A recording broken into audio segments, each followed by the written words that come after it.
Zimmy, zimmy, zingy, bingy, bingy, bingy, bingy, bingy. Punk.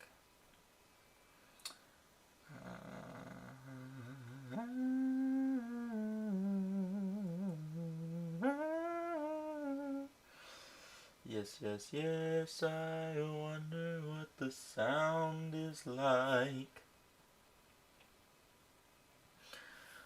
Oh, if you can see, you can search, you can see, you can search.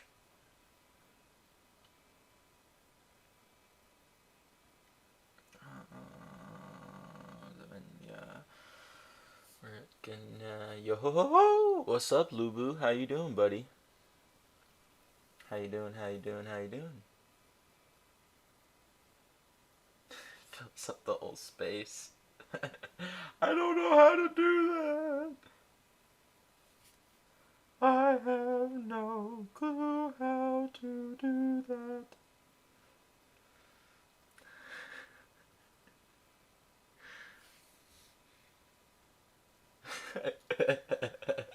Good, bro. Yeah, I'm doing good. I'm doing good. Can you hear me decently?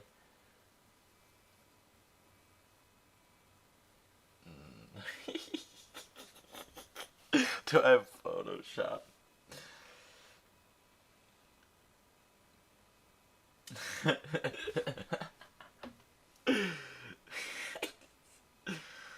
Oh man, this is... Alright, here's what we're gonna do, boys. Wait. How do we do a link? How do we do a link? Oh, hi, Dak. How you doing, buddy? This is awful.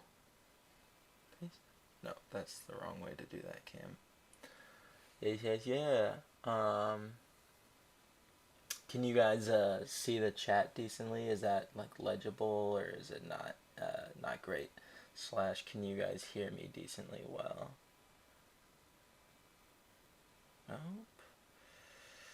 Where do we... Nope, not that. Real? No. It's gotta be under the create, right? Yo! Audio's good. Alright, well that's good to hear. I am...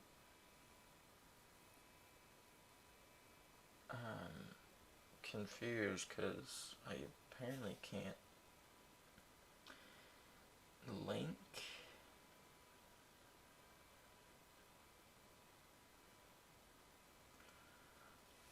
Text is good. You can read it. Awesome. Is the stream layout all right? Like, is it decent looking? Like, we got the top screen, we got my second monitor, and then we have face cam, and then the chat right underneath. Is that like,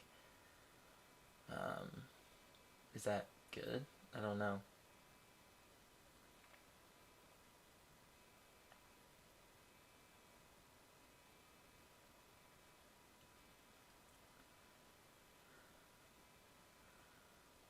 How do you do?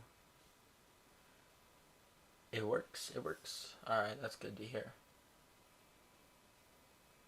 How do you fucking do link posting on Instagram, bro? This is the worst.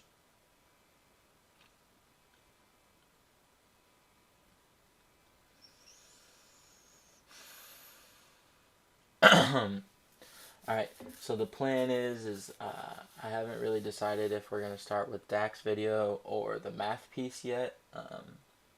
Whichever way you guys would like to lean on that is probably relatively alright.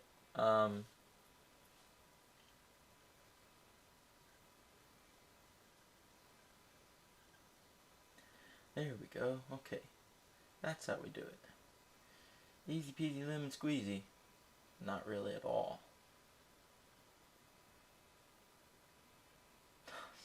PNG.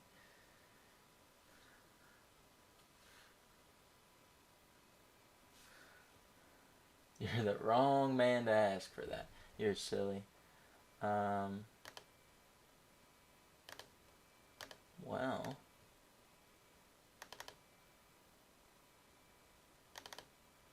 I should open that up. This looks like it's going okay. Looks like the stream's alright. It doesn't like me hopping around on a whole bunch of stuff, but in the future I can give you a copy of Photoshop. Alright. Sounds good. Thank you, Dak, for that. I'll just go through and update that in a second when my Discord opens up, and then I can download it. Yeah, no Instagram. It's pretty bad, man. I kind of hate it. But, you know, social media game is something that all creators kind of got to play a little bit, unfortunately. Jeez, Discord, are you going to load? But yeah. This is going to go crazy when this gets done, you know. Alright, why Elbaf will start One Piece's final war. I'm down with that, right? The title already is great. I've been on this kick of trying to push that Elbaf is going to be where the final war is, and that's particularly not only because it's the land of the giants, and what better place to fight than, you know, in a land of the giants, but because I don't know if this is like misinformation, but I feel like at one point I was told / informed that one of the last things that Oda wanted to draw was the One Piece. And so, like, everybody's conception about them finding the One Piece and then the war happening has always seemed off to me. And it hasn't been very fun to try and figure out how exactly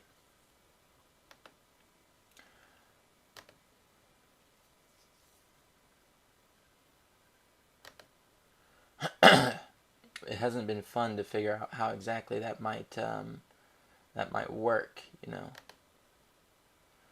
Alright, here's what we're gonna do. This one. Alright, Dak, does this fix it up?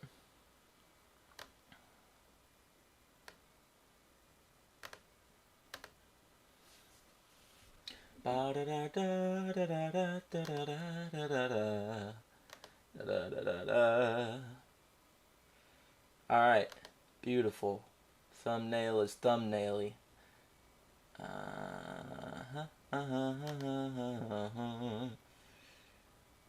Yes, War One Piece is far more likely. Alright. In my last vid, I gave an argument for why the One Piece will be before the war. In this one, I give an argument for the opposite. I genuinely don't know. There's reasons for both. Do Dak's video first while he's here. I think War One Piece is a little more likely. Maybe 55-45 split. Yeah, the only reason that I feel like the war is way more likely is because I distinctly feel like Oda's picture of the series is fundamentally different than a lot of people's, and what a lot of people's understanding of the series is that it's like a fight battler, you know. It's a shonen, you're increasing in strength, and it's all about fighting and getting stronger, but that's not at all what it is. It's fundamentally a mystery story driven by adventure, and I think the mystery aspect of it in Oda's mind is the more important aspect than anything else, and as such, you don't reveal that until the very, very end, which means that the other climactic payoffs that other people believe are going to happen probably are going to happen before that, and so that leads my thinking to war than One Piece. But yeah, so we're gonna go ahead and just kind of jump into it. If you know how this is gonna go, I'm gonna go ahead and drop a like already, obviously, because this is one of those videos that I've been waiting for a while to react to. Vivi/Wapol being involved at the Reverie, being together, and likely heading towards our crew is the key. They give Luffy a reason to take on the government without needing the One Piece. I agree. Yeah, he does need an external focuser, Luffy being the he, proverbially, but he does need an external focuser in order to drive him towards conflict with the government, right? And that's something we've seen every time that he's come into conflict with them, is that there's an outside force that intervenes and creates the situation in which he needs to be driven towards that combat. Because it would be unlikely for him to write the One Piece first. What's up, Terribly, TJ? Let's get it crazy. Lubu Dak. Alright, let's jump into it. As always, you guys go over to Dak's channel, like it, share the video around, you know, boost the man's algo. That's what we love. Alright, we're just gonna go ahead and hop into it then. We know that our log poses are finally pointing there. So, millennia. We've been waiting to see Elbaf since even before the turn of the millennia. But thanks to Dr. Vegapunk, we know that our log poses are finally pointing there. Yes, sir. By the way, let me know if the audio is all good, / you guys can hear the video and hear me relatively decently, or if there's an echo. I don't really know how to interpret my audio levels to know if they're good or not, so there's a video echo? Okay. So then let's do this.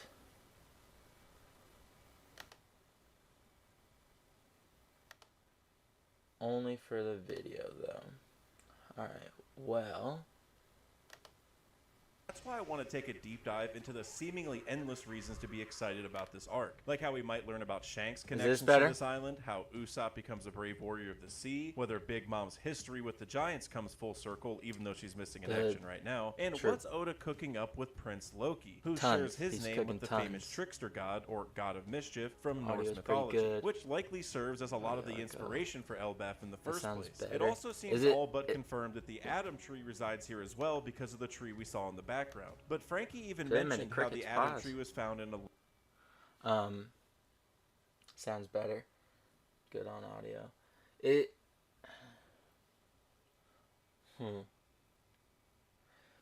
Yeah, I just have a hard time telling sometimes how sensitive to leave the mic up. Because what I think it is the echo is obviously I have my audio coming through on my TV, and you know the secondary speakers interacting with the microphone, but I don't really know if there's anything I can do about that per se. Land with never-ending wars, and that seems pretty accurate for Elbaf, which is also found in a land resides here as well because of the tree we saw in the background. But Frankie even mentioned how the Adam tree was found in a land with never-ending wars, and that seems pretty... Ooh, Warland! That's a good point. I didn't even... There was a huge tree that never fell, even if people started a war with rains of bullets, or if everyone died and left the island in ruins, people still went back to the tree and used it to rebuild towns and nations. Yeah, no, that sounds exactly like a giant tree. Pretty accurate for Elbaf, which has also been dubbed Warland several times now. Yes, and believe it or not, I think there's even a role for Eustace Kid to play here as well. And look, and believe it or not, that frame is so cold. That's such a good frame. That's great. There's even a role for Eustace Kid to play here as well. And look, I know he's a hard character to defend at this point, but the fact of the matter is he's credited with defeating Big Mom, who is public enemy #1 to the Giants. For we probably all remember Big Mom's rampage back in the day, but even all of Elbaf even heard about what she did to Mother Carmel and the children. And they also began to despise her even more after Lola stood up Loki at their wedding. So the fact that Kid took down Big Mom probably has to come into play at some point. But to be fair, we are in the final saga, so there's only so much time left in the story. And with all the other plot lines likely to develop during this arc as well as around the world, I think this just makes sense as the place where the final war truly begins, or what the Giants would likely call Ragnarok. And that's why wait, that was a crazy clip. Begins, or what the Giants would likely call Ragnarok. Wait. You got a chopped down Adam tree in the background going, that's crazy. That's crazy. And that's why I actually want to start by talking about why this arc is where we will find our final... Hey, wait, that's a great thing, you know, chopping down the tree. Tequila Wolf, Bifrost Bridge. Ancient weapon, Uranus. But first, make sure to go hit like and subscribe to the channel because we are... Like and subscribe. Make sure both of those are clicked. You know, you want to see the little white thumbnail button, or the white little thumb button, and then you got to see also the grayed out little clicky bell, you know. Yeah, well, I'll look at... I saw the thumbnail before I clicked on it, mans. just under the pace to hit 50K subs by the end of the year. And 50K, 50K, 50K. Let's get in there. Every single one's going to make a difference. Yes, the reason sir. I want to start with Uranus is because it also helps us explain just how important this arc is, why it will likely be a longer arc, and it's just a good chance to kind of give an overview. Because Agreed. I see Elbaf as one of the big three. Now, that's not an official term or anything. The big three. It'll be Alabasta, the Yonko saga, and then Elbaf. Is that where you're going to go with this? I love when my artist, Trevor in Vegas, this case, put stuff on separate layers so I can kind of animate them during the video.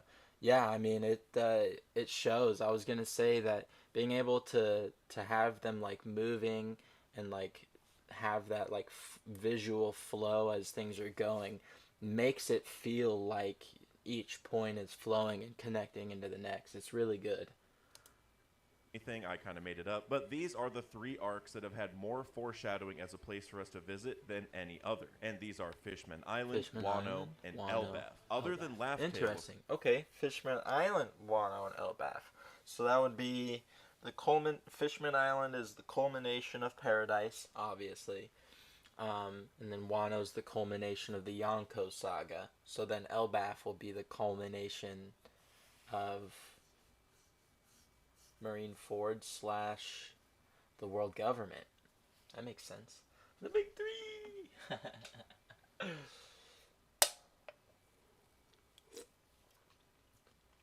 Man, that picture of Usopp goes so hard, man. Course, there are no locations that have had the same build-up that these three have had, which is why Fishman Island had Poseidon, Wano had Pluton, and as I mentioned, Elbaf is where we will find Uranus. So let me explain. Yes, sir. Hey, what's the 2 deep learning processor was built from the ground up for high-performance deep learning training and Uranus.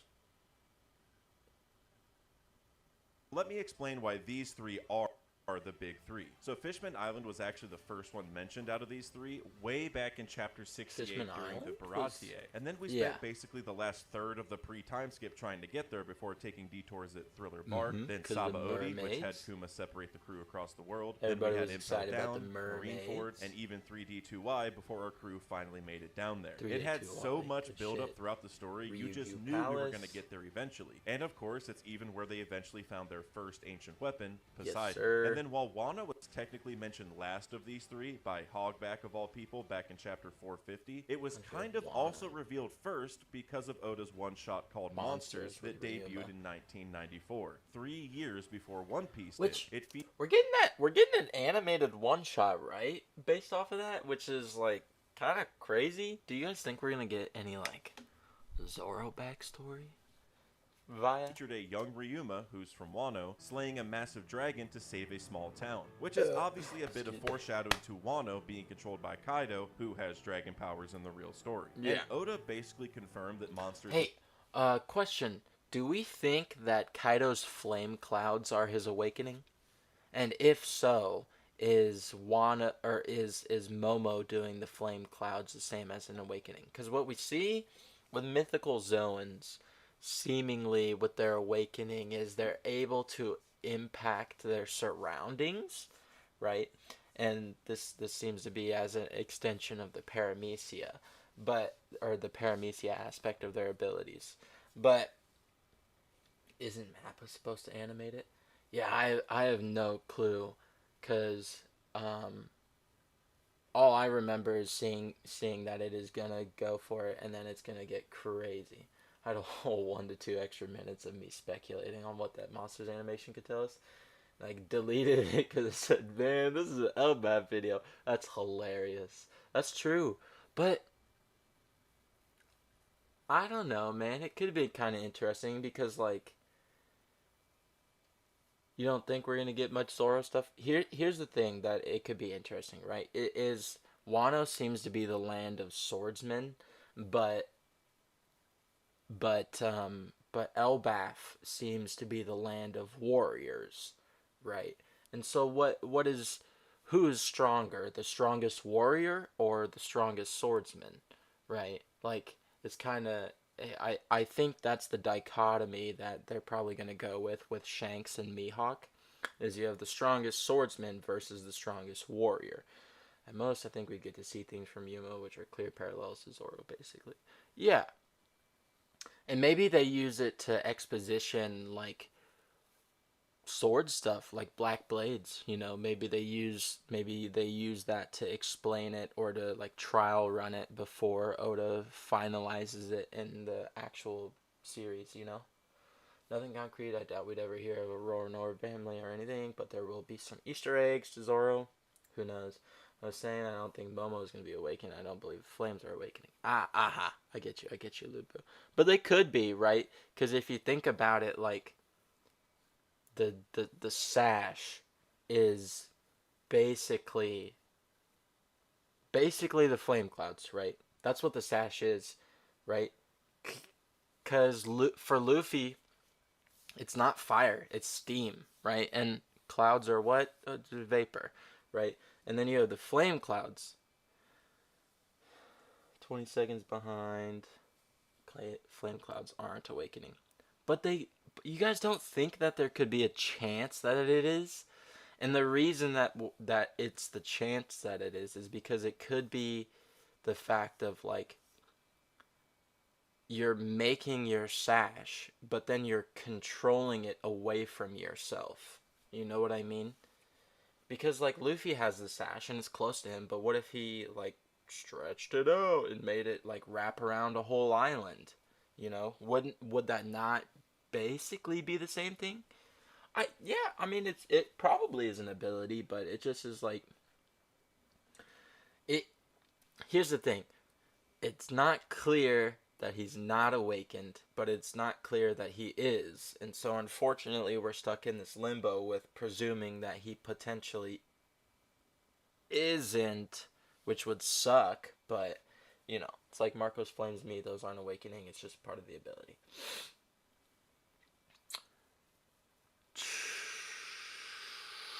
True, I guess, but wouldn't you?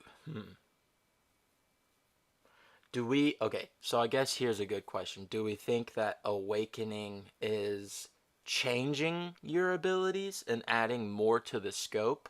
Or do we think that it is literally just, like, making your abilities stronger and better? Like, you can manipulate them more accurately, you can extend them further,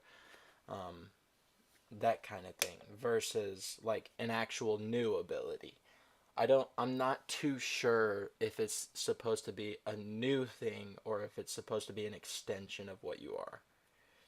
Starting new transformation. Okay.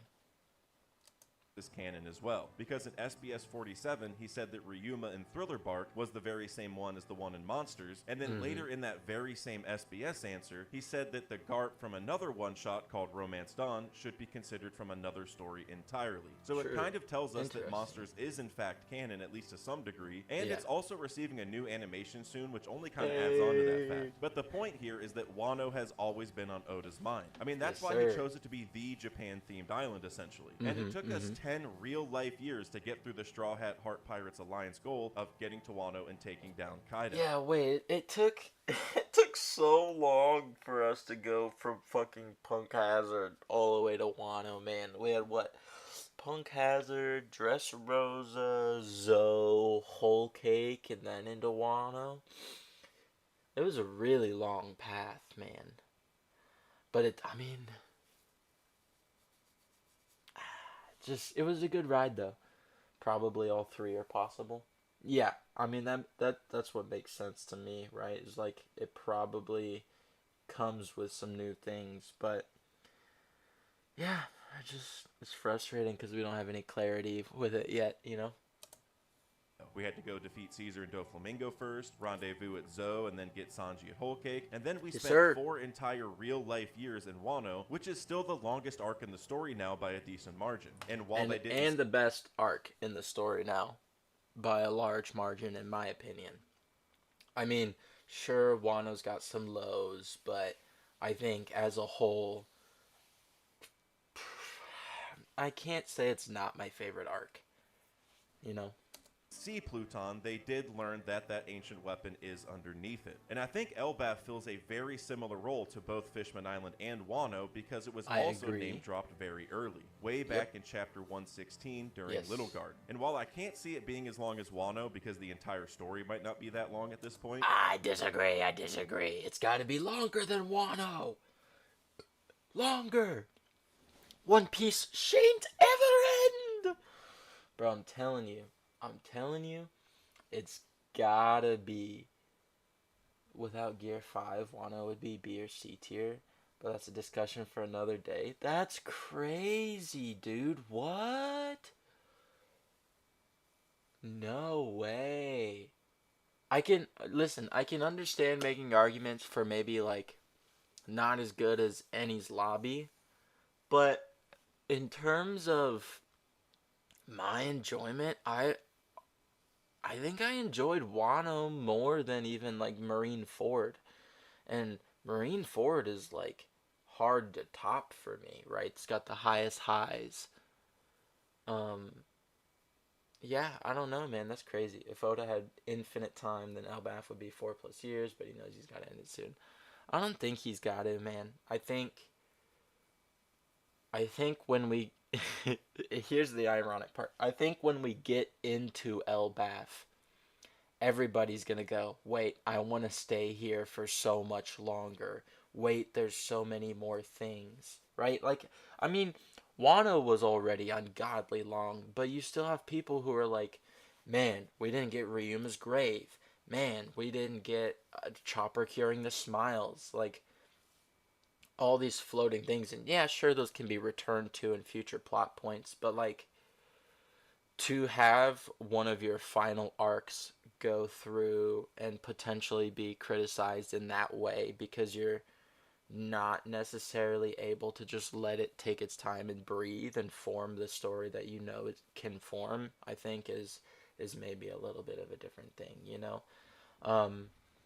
In I unfortunately hope that Elbaf is way longer than Wano, and that Elbaf is probably one of the final arcs before the last one.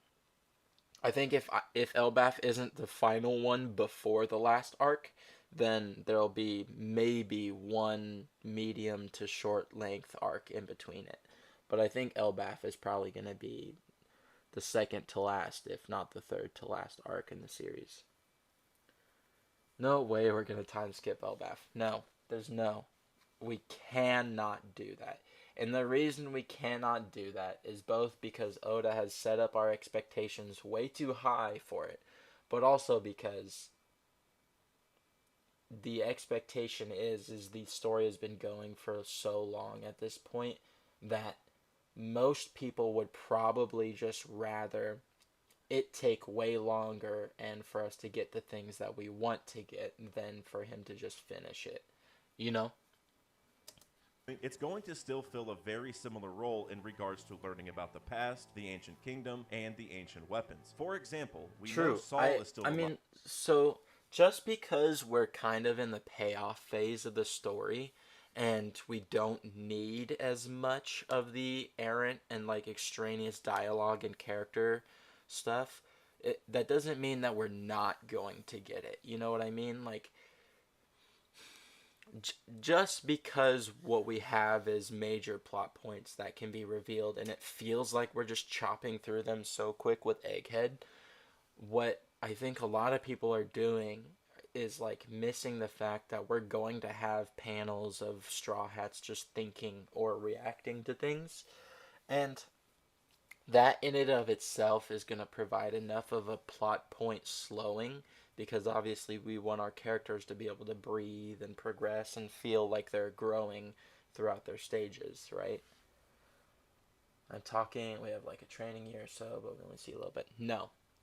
I 100% doubt that we're going to get any longer time skips than like a week, 2 weeks. I think anything longer than that is probably off the table. And it's off the table because Oda, I think, wants to be able to climactically grow his characters to the end that he wants to see. And what that means is I think he particularly wants to show us every little nuance of their characters and how they're going about achieving the things that they're supposed to be achieving, you know.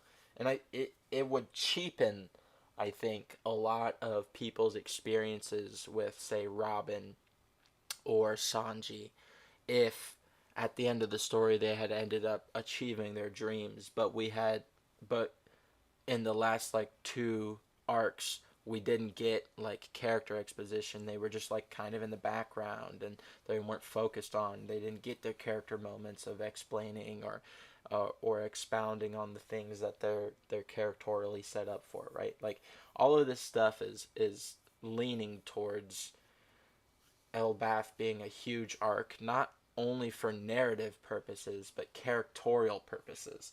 And I think one of those is having a lot more emphasis put onto it because we're nearing the end of the story and because people want those narrative tie-offs and everything to feel like it's culminating in this perfectly clean bow. But like, we still have 5 to 10 years left, right?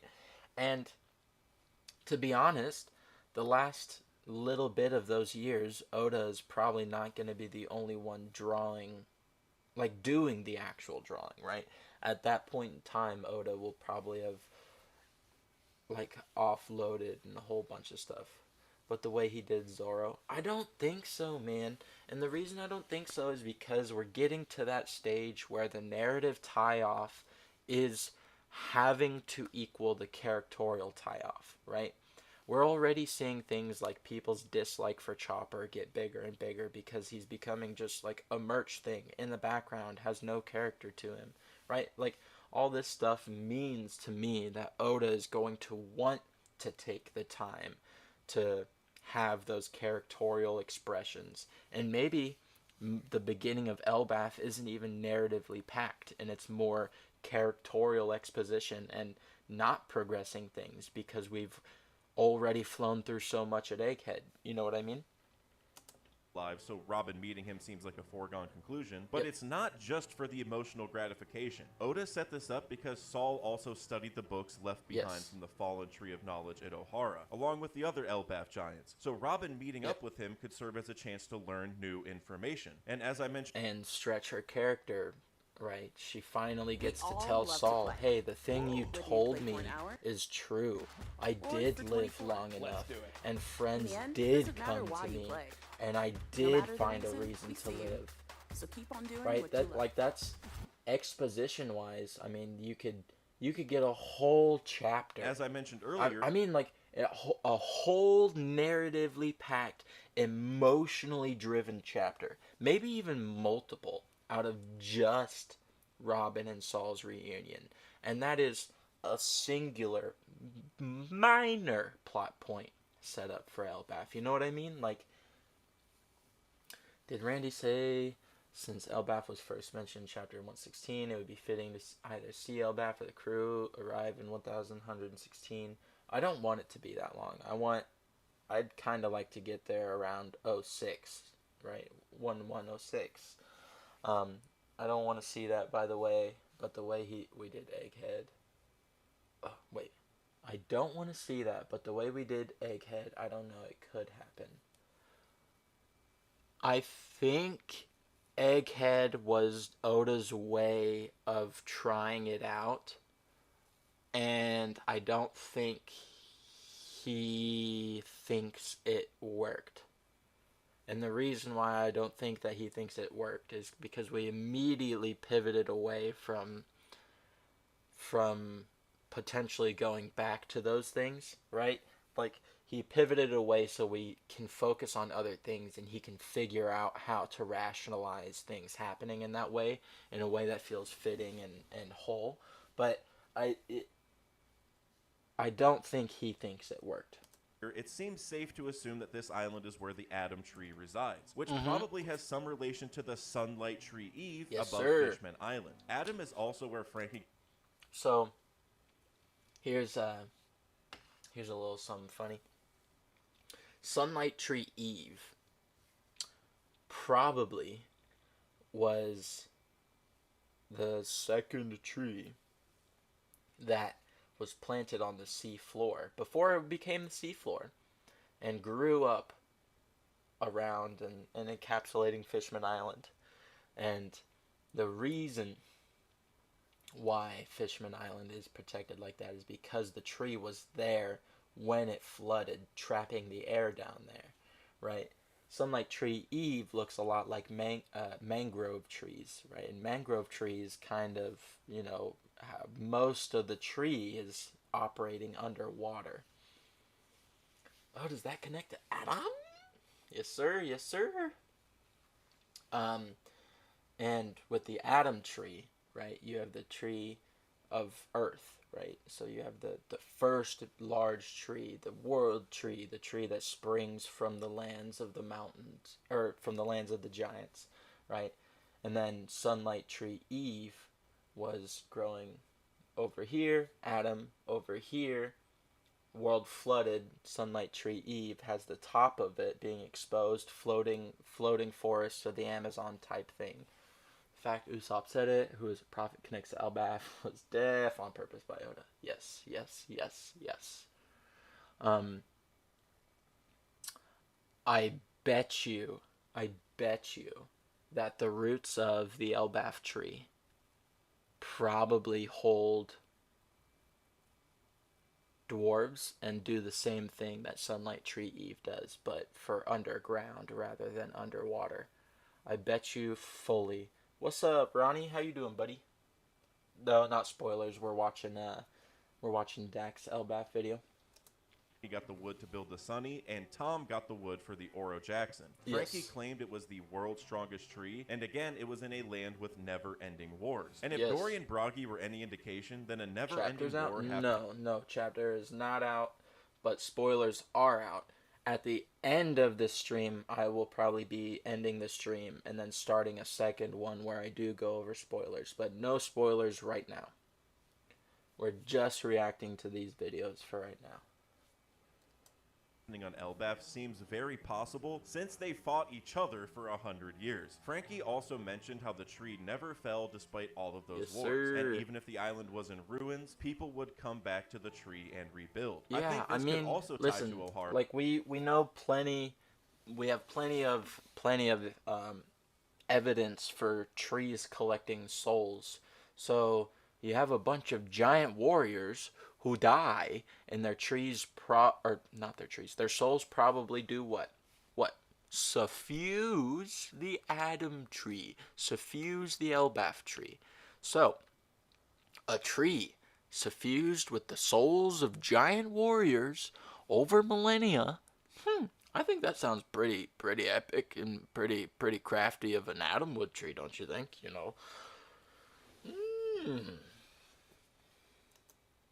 Where the Tree of Knowledge fell after 5,000 years of existence. Because also, I just want to say the Tree of Ohara has flood lines like you would see with Sunlight Tree Eve. Oh, wait, you do see that. Oh, So I'm wondering if the Tree of Ohara was a third iteration. So you have the Adam tree, the first tree, and then you have the Eve tree, the second tree, and then you have the Tree of Knowledge, which gets burned down and obliterated. Oh, wait a minute. You have the first tree, Adam, the giant tree. First races in Norse mythology were giants. The second races were the races of men and mortal gods. And that would be Sunlight Tree Eve, which carries the light of the sun to the bottom of the sea, letting Fishman Island live. And then you have the next iteration, the Tree of Ohara, the Tree of Knowledge. Once people ate of it, the garden had to be wiped. That's funny. Because who were the ones that returned to that area to save the books? Giants from Elbaf. And even Saul, who we have to remember isn't from Elbaf and doesn't actually like the Elbaf giants all that much. He once told Robin not to lump him in with those savages, but he did seem to put aside those differences to get those books from O'Hara. True. Listen, you can dislike a certain group of people and how they're culturally associated, but when push comes to shove and, you know, the Nazis are burning the books, you're gonna be friends with anybody who can save you. You know, Adam tree and an Eve tree and a tree of wisdom would totally make narrative sense. Yeah, no, for sure, right? Like,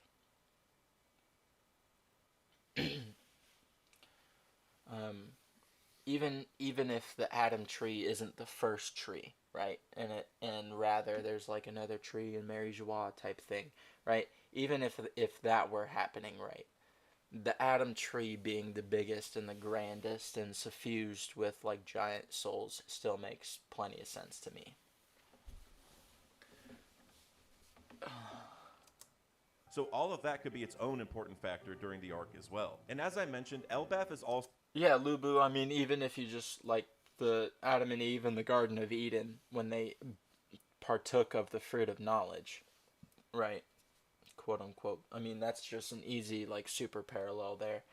It's going to be heavily inspired by Norse mythology, which we already know not only because of Loki, but also going to be heavily... So all of that could be its own important factor during the arc as well. And as I mentioned, Elbaf is also going to be heavily... I definitely hope that we get... I definitely hope that we get exposition on... No, don't lose the thought. All of that could be its own important factor during the arc as well. And as I mentioned, Elbaf is... Wait, no, thought, come back. I swear to God. Not to lump him in giant races.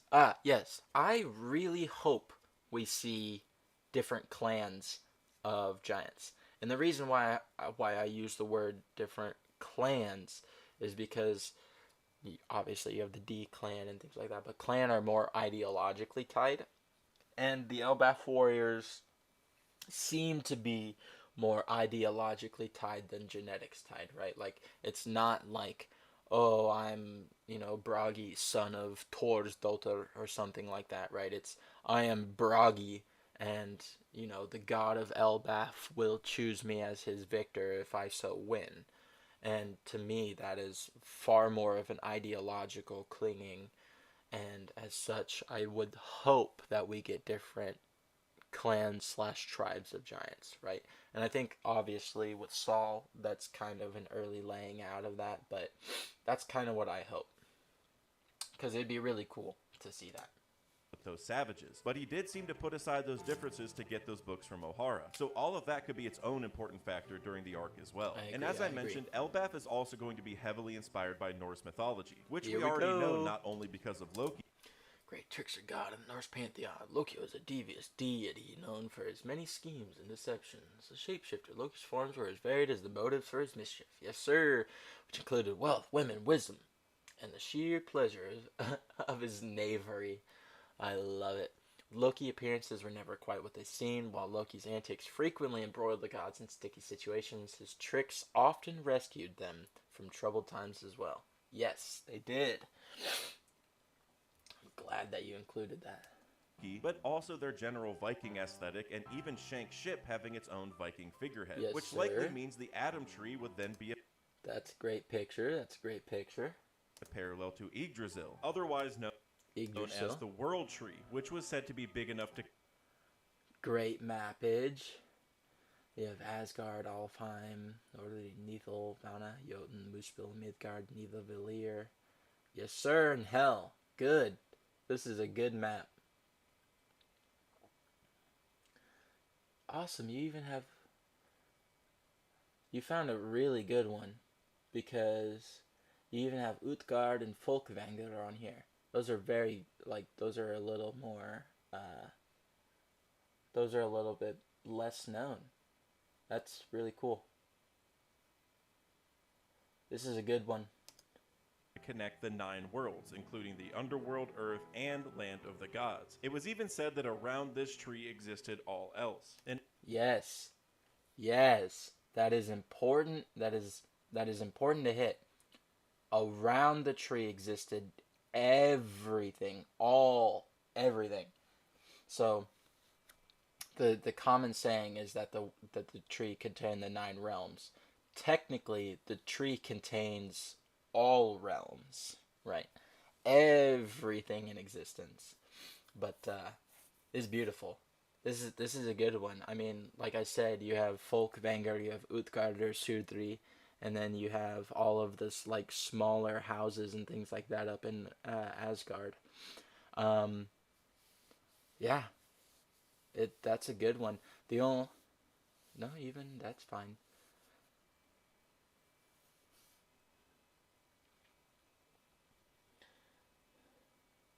Yeah, you found the best map that you could. Yeah, I mean it's a great map. I mean it conveys like the basic of everything that you need to know and kind of conceive of. Yeah, stop and look at it. It's a good one.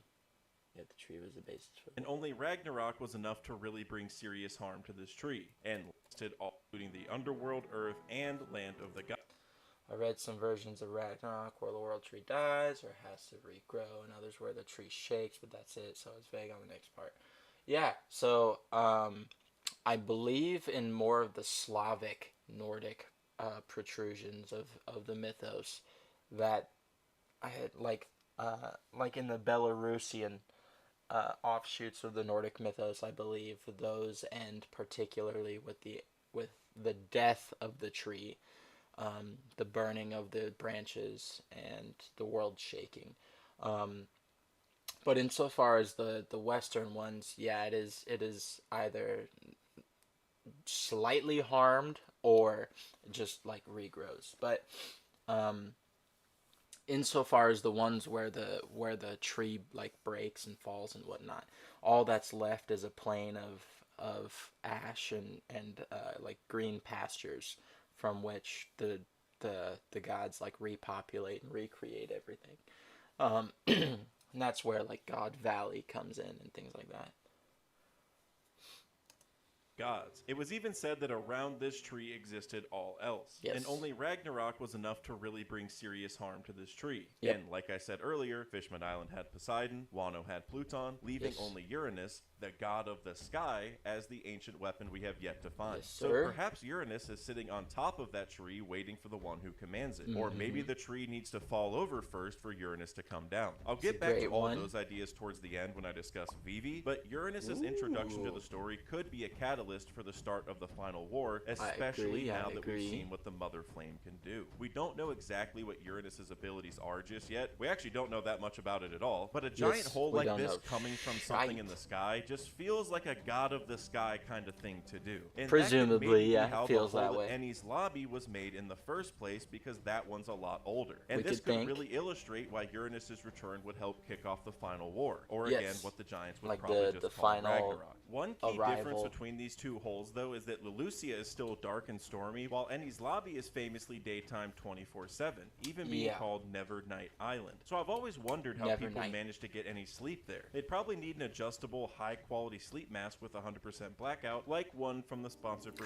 Manta Sleep. I don't know about you, but I cherish my sleep. So I've been trying to improve it with new pillows, bedding, and even sunrise alarms, but nothing has offered this from the sponsor for sleep there. They'd probably need an adjustable, high-quality sleep mask with 100% blackout, like one from That's the sponsor hilarious, for bro. today's video, You worked Sleep. that in I don't know about so you, but I funny. cherish my sleep. So I've been That trying was to slick. improve it with new pillows, bedding, and even sunrise said, alarms, yeah, but if you're nothing has offered the same type on of an island where improvement there's as my never Manta Sleep any mask. night, you This thing just would might probably need a even get sleep black for you to mask. fall asleep. It's so light and comfortable that you can barely even tell it's there. It also God comes with an damn. infinitely adjustable fit and soft, durable materials Damn, that will those help bitches you look up your comfy nap as game at hell. pretty much any time of the day. There's even a few different masks to choose from. You have the Manta Cool mask, which soothes your eyes and sinuses, the Stain mask, which can alleviate stress and dry eyes in just 3 to This 5 shit minutes, look comfy the as Manta hell. Weighted mask and Silk mask, if those are more your thing, and even the Manta Sleep Mask Bro, Pro, Dak, which you is are probably a my great favorite because it's salesman. perfect for side sleepers like me. And you can even upgrade that to the Sleep Mask Sound, which I also really enjoyed because it even comes with adjustable razor thin headphones that last for over 20 hours, twice their leading competitor. So if you want to join the pro nap movement, then check check the out the Mantis Sleep hell? website and enjoy 10% off your first order by using my discount Yeah, code I in the mean, description. literally So thanks again to blended Mantis Sleep for seamlessly sponsoring, into but the let's get back video. to the video. Now, one big Popping out some garlic epic stuffed crust That's pizza hilarious. is the pizza inspired by our biggest fans. With that garlic flavor you all love.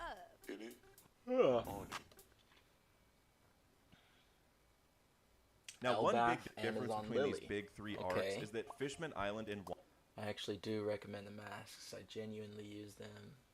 I don't earn commission on sales or anything either. I just recommend them. Yeah,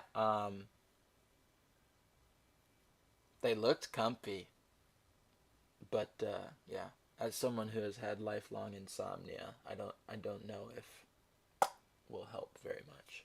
But for other people, for sure. I mean, them bitches look like they was comfy as hell. I mean, the way you were talking about them heat pads ones, I was, damn, that might be kind of a good present to get someone, you know, like a present for your mom or some shit. Get the little warming ones. They put it on, conk out. Wano were announced as destinations years in advance. And we didn't hear Elbaf mentioned explicitly until Vegapunk in Chapter 1090. But I think That we was my actually reaction knew when I saw Elbaf it, was bro. coming since the end of Wano, when Luffy, Law, and Kid decided what islands they were going to. Can we just talk about this real quick? Just this one thing. Because, like, if Kid had gone to Vegapunk, right, either Vegapunk is coming out of this, like, way better because he finally has access to, like, an electromagnetism fruit and, like, abilities, which would, I think, supercharge his tech even way more. But, like, but in terms of story-wise, I think Vegapunk probably wouldn't be able to get out of the situation that he's in if Luffy didn't go there. Honestly, the way I use them is when it's time for bed, I put the mask on and it almost forces me into sleep mode, and then once I start getting comfy on my side or something, I might take them off, but it helps me get into sleepy mode. Anyways, sales talk. Yeah, the getting sleepy is the main problem, right? Next, because Luffy and Kid had to draw straws to decide where each of them were going. Yes, sir. And Luffy got the shorter straw, which took them to Egghead. got And the short because end of the Elbaf stick. is in the appropriate direction towards the end of the New World, and thus Lodestar Island from Egghead Island, I think we True. kind of knew we were always going to go there, or at least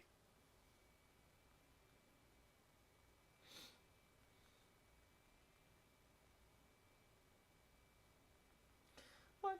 This bitch just texted me. She just texted me and said, I broke up with my boyfriend, by the way. What does that mean?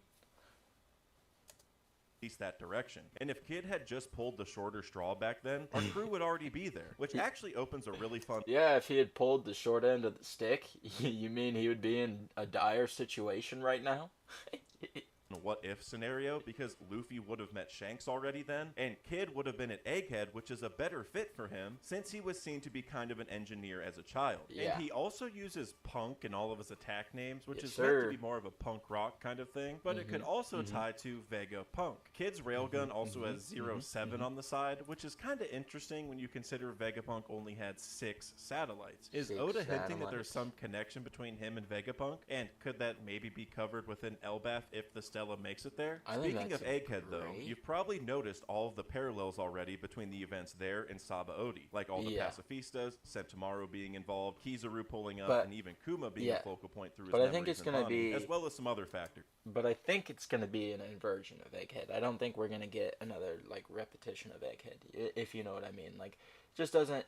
At this point, like, I know everybody wants the Straw Hats to get, like, smacked, but at this point, it's honestly, it's just not it's not feasible, if you catch what I mean, you know? Like, it just doesn't make sense to have them be established once again as, like, not the top of their game when they just took out Yonkos, you know, and those are, like, the top force of the world. Ow. Sorry, my foot is, like, cramping really bad.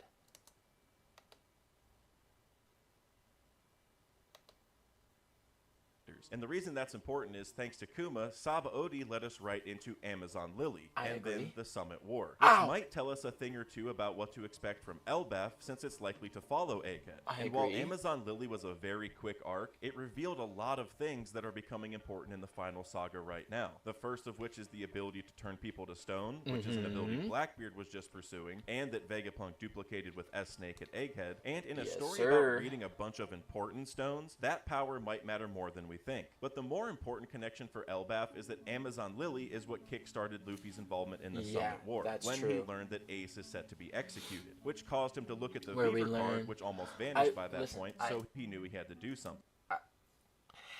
I really don't want Sabo to be the igniting incident for Luffy going towards the world government. I don't want that, but that would serve as a really great foil.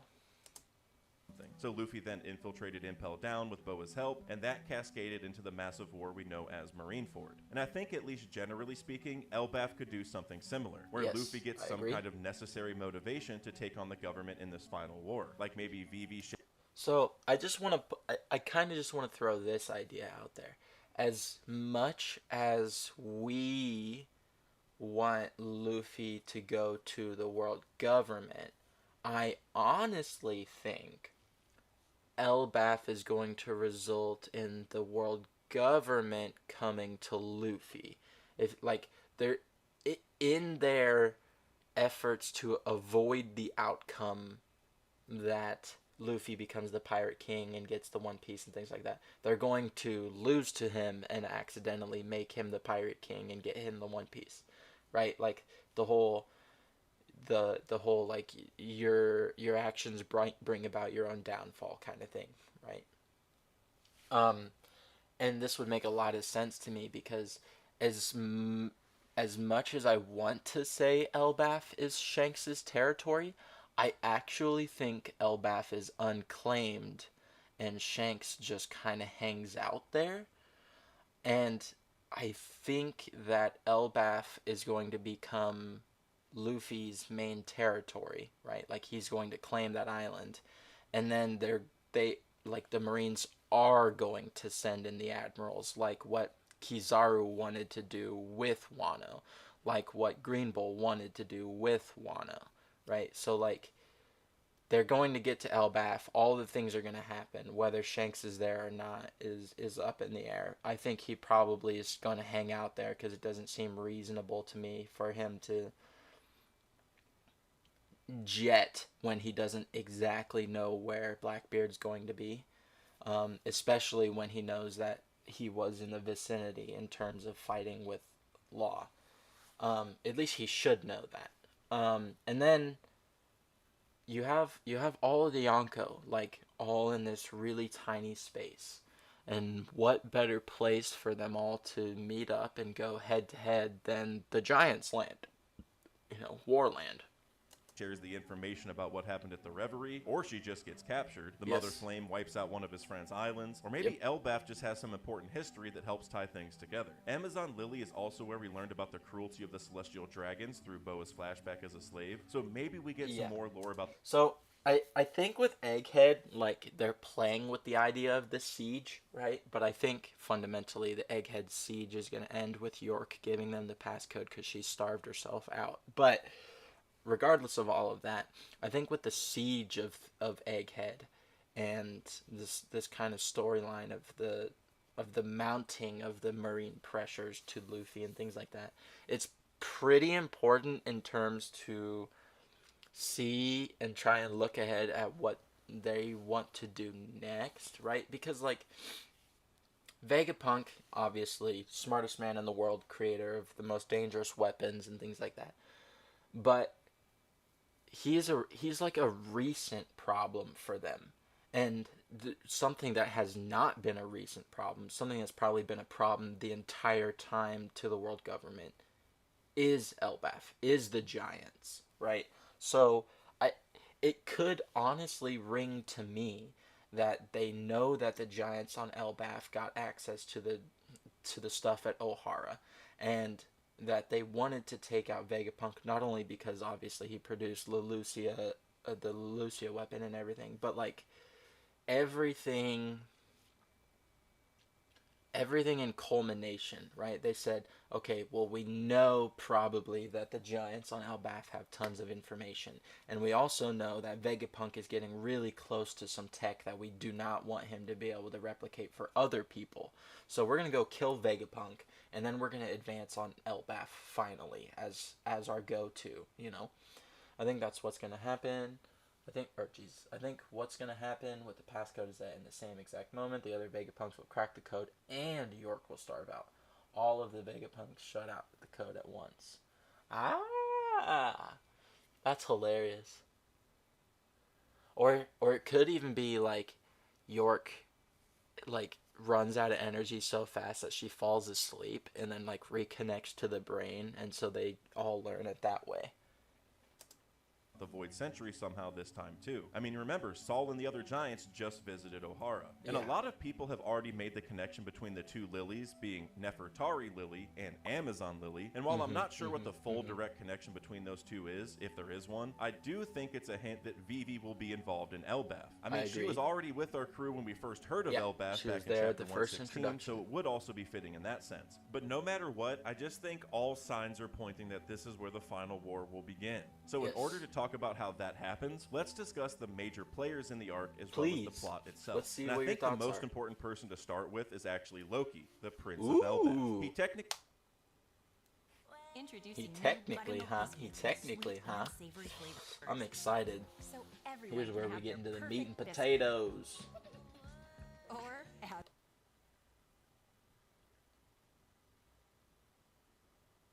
He technically should be filling the role of the Momo, the Rebecca, the Vivi, basically the prince or princess of an island who needs our help. That has kind of been Oda's tried and true formula for all of his major story arcs. The heir to the throne in most arcs becomes our ally rather quickly, and that's who ends up giving us the motivation to help their people in some. The only one that defies this logic is Wapol, and I think that's primarily because Wapol's a D, but he's an inverse of what is happening. He's an inverse of what has happened with the Celestial Dragons, right?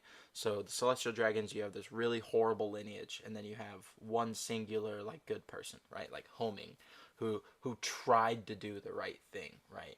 And then, obviously, the next iteration, Doflamingo, fucking evil, right? The most horrible, like, degenerate, kind of awful person that you can become. But then with Wapol, you have this long lineage of amazing monarchs who, like, socialized healthcare and, like, took care of not only their kingdom, but, like, exported expert doctors to the rest of the world. And then Wapol comes along and, like, fucks all of that up, right? He's an inverse. So on the Celestial Dragons, on the CD's side, you have evil, good, and then Sparks evil. And then you have good for Wapol D-Rum, good, evil, and then that evil sparks good. Right? It's a reversal. Alright, let's play. Some kind of way. But I think Loki might. I'm so sorry you're getting bombarded with ads, but they're honestly at solid points. I mean, I don't give a fuck about ads. It's YouTube, man. Gets you money, gets, you know, it's not like there's not a button for me to click to skip it, you know what I mean? Be a bit different. Not that he would be evil, of course, but I can see him almost as more of an anti-hero, or at least. I also, here's something that we might not have considered, and it could be a foil to his name, right? Loki, conniving, mischievous, like really chaotic, but really intelligent type of person. What if his name is Loki, but he's like Luffy, like just dumb as bricks, does whatever he wants, and is like super childlike? I think that could be pretty funny. Someone who is against the way Elbaf is right now. And the first reason for that is because of the Loki in Norse mythology, who is a trickster god, or the god of mischief. He's not necessarily good nor evil, he's just very chaotic, and usually misguides people in some kind of way. He's almost a little like Usopp in that regard, actually, which I don't think that's an accident on Oda's part. And I know this is just a silhouette, but Loki and Usopp's hair even look kind of similar. So I think these two characters are going to have a very important connection progression during this arc. Like where Usopp is not a giant, but loves the way Elbaf giants live their lives, Loki may be the future king of the giants who hates the way Elbaf giants live their lives. He may not like their reputation as savages, even... Hey, and harkening back to the fate versus like prophecy, destiny thing, or fate versus luck thing that we were talking about is like Loki is fated to be the king of the giants, right? To be king of the giants, but doesn't like what's going on, so he wants to change his fate. And then Usopp obviously wants to change his fate by becoming a brave warrior and whatnot. Yeah, the worst are unskippable ads. I think like 8% of my ads are unskippable. They earn a third of my ad revenue or something like that. It's an unfortunate trade-off. Yeah, I mean, that just unfortunate aspect of how we have to deal with monetization online. It's not a problem to me. I've kind of just accepted it, you know. But doesn't have the dream to be a king. Yes, yes, yes. Well, maybe he does. Like, I don't want to say that yet, obviously, because we don't know. But maybe he does want to be king. He just doesn't want to be king of the Elbaf giants, right? Like, you know how Saul talks about not liking the Elbaf giants and whatnot. And how I was talking earlier about having different clans. Maybe Loki is from a specific clan that is, like, pacifists. And they don't like war or anything like that. But as the king of Elbaf, he's got to be the one that, like, presides over battles and this and that and the other, right? Like, that kind of thing. Exactly, Loki's fated to be king, just like Odin. Oh.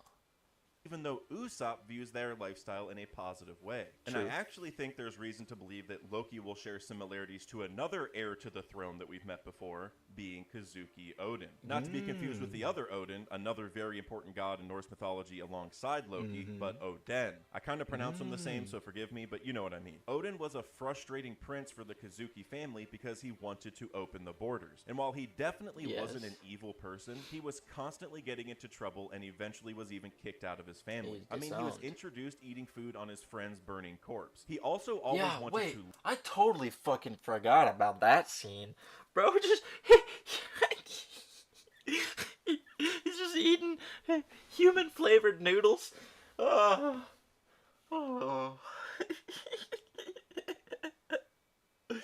Wait, Odin was kind of a mischievous little fuck, wasn't he?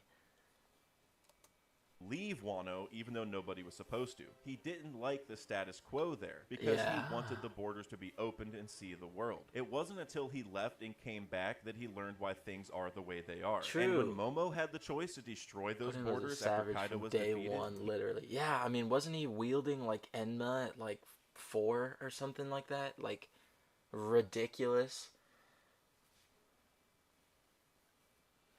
he decided not to, probably because of what he read in Odin's journal. There was probably a lot for Odin to learn about the world from his very naive beginnings, and that experience changed his perspective on the country of Wano. I mean, they didn't even know about devil fruits, right? That's what they call ninpo, ninjutsu.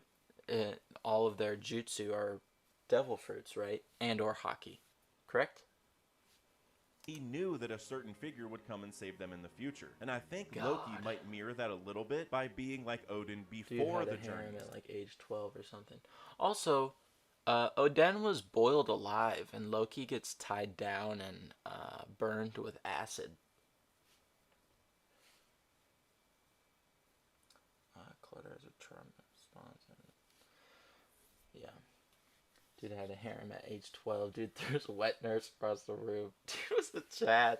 Okay, well let's not talk about throwing women making you a Chad. But I get what you mean. By disliking the way things are in Elbaf for one reason or another, and wanting to change that to go on his own adventures. I mean, this is actually the same kind of vibe we get from Shirahoshi, but just in a different way. And that's important because, like I mentioned before, Fishman Island, Wano, and Elbaf are all kind of the big three arcs. So I think the heirs to the throne in all three are also going to be kind of similar. Wait, quick power scaling question. Momo over Odin right now. Current Momo over Odin. I think so. What do you guys think about that? I think current Momo over Odin. And the reason I think that is the dragon fruit, right? Those scales. The durability is ridiculous. Yeah, I don't know. Similar, because Shirahoshi was literally stuck in her room for years because of Vanderdecken, while her goal was to go to the surface and see the sun and a real forest. She also wants to carry out her mom's wish of moving all of the fishmen to the surface, almost opening their borders just like Odin wanted to. Odin low dips Momo? No way, bro. Are you kidding me? No. Listen. Okay. That only happens if you consider Kaido's durability to be the thing that makes him tough and not his dragon scales. Even though in the manga it says that it's because of his dragon scales that he's so tough, right? So, yeah. Oden is Kaido level, and unfortunately, Momo bit him! Momo made him scream! He yelled on the rooftop. Like, what do you mean? Yeah, but it counts. It counts. He did as much damage as Oden did in his whole time fighting. You guys, right? Am I right? I think I'm right. They both got, like, the same amount of damage attack on him, man. That chomp, he was bleeding from that chomp. There was blood. Oh, you can't say come on now, bro. Listen. It's the dragon scales. It's the devil fruit part that made Kaido so durable. Sure, he was a monster with the hockey, right? I'm not going to contest that. Dude, but it's not... Don't disrespect Oden. Listen. The man only cut the dragon twice, right? Two sword. He only scarred him twice. And I just think that Momo achieved basically the same thing without swords, without hockey, and having just grown to be, like, understanding his strength. Listen. At the end of Wano, it says that he goes on to become the greatest shogun of Wano's history. I mean, I don't know about you, but that doesn't... I think that includes Oden, you know? To do with Wano, but in a very different way. Almost opening their borders just like Odin wanted to do with Wano, but in a very different way with very different solutions. It's a all reverse. While wishing to see what the world has to offer themselves. And I think Loki will have a very similar goal, making Elbaf a more approachable and civilized country that people can leave and visit as they please. Yeah, but the thing with Loki in Norse mythology is that he was actually tied up and tortured until Ragnarok as punishment for his role in Baldur's demise. Everybody loved Baldur, and okay, so I get what you mean now. Until Ragnarok. So, yeah, this is great. The only thing that I would add on this is the unfortunate, gruesome part that Loki is tied down with the intestines of his son, and has acid/venom dripped onto his eyes and face. I said in his role in Baldur's demise, but I know it's a different story.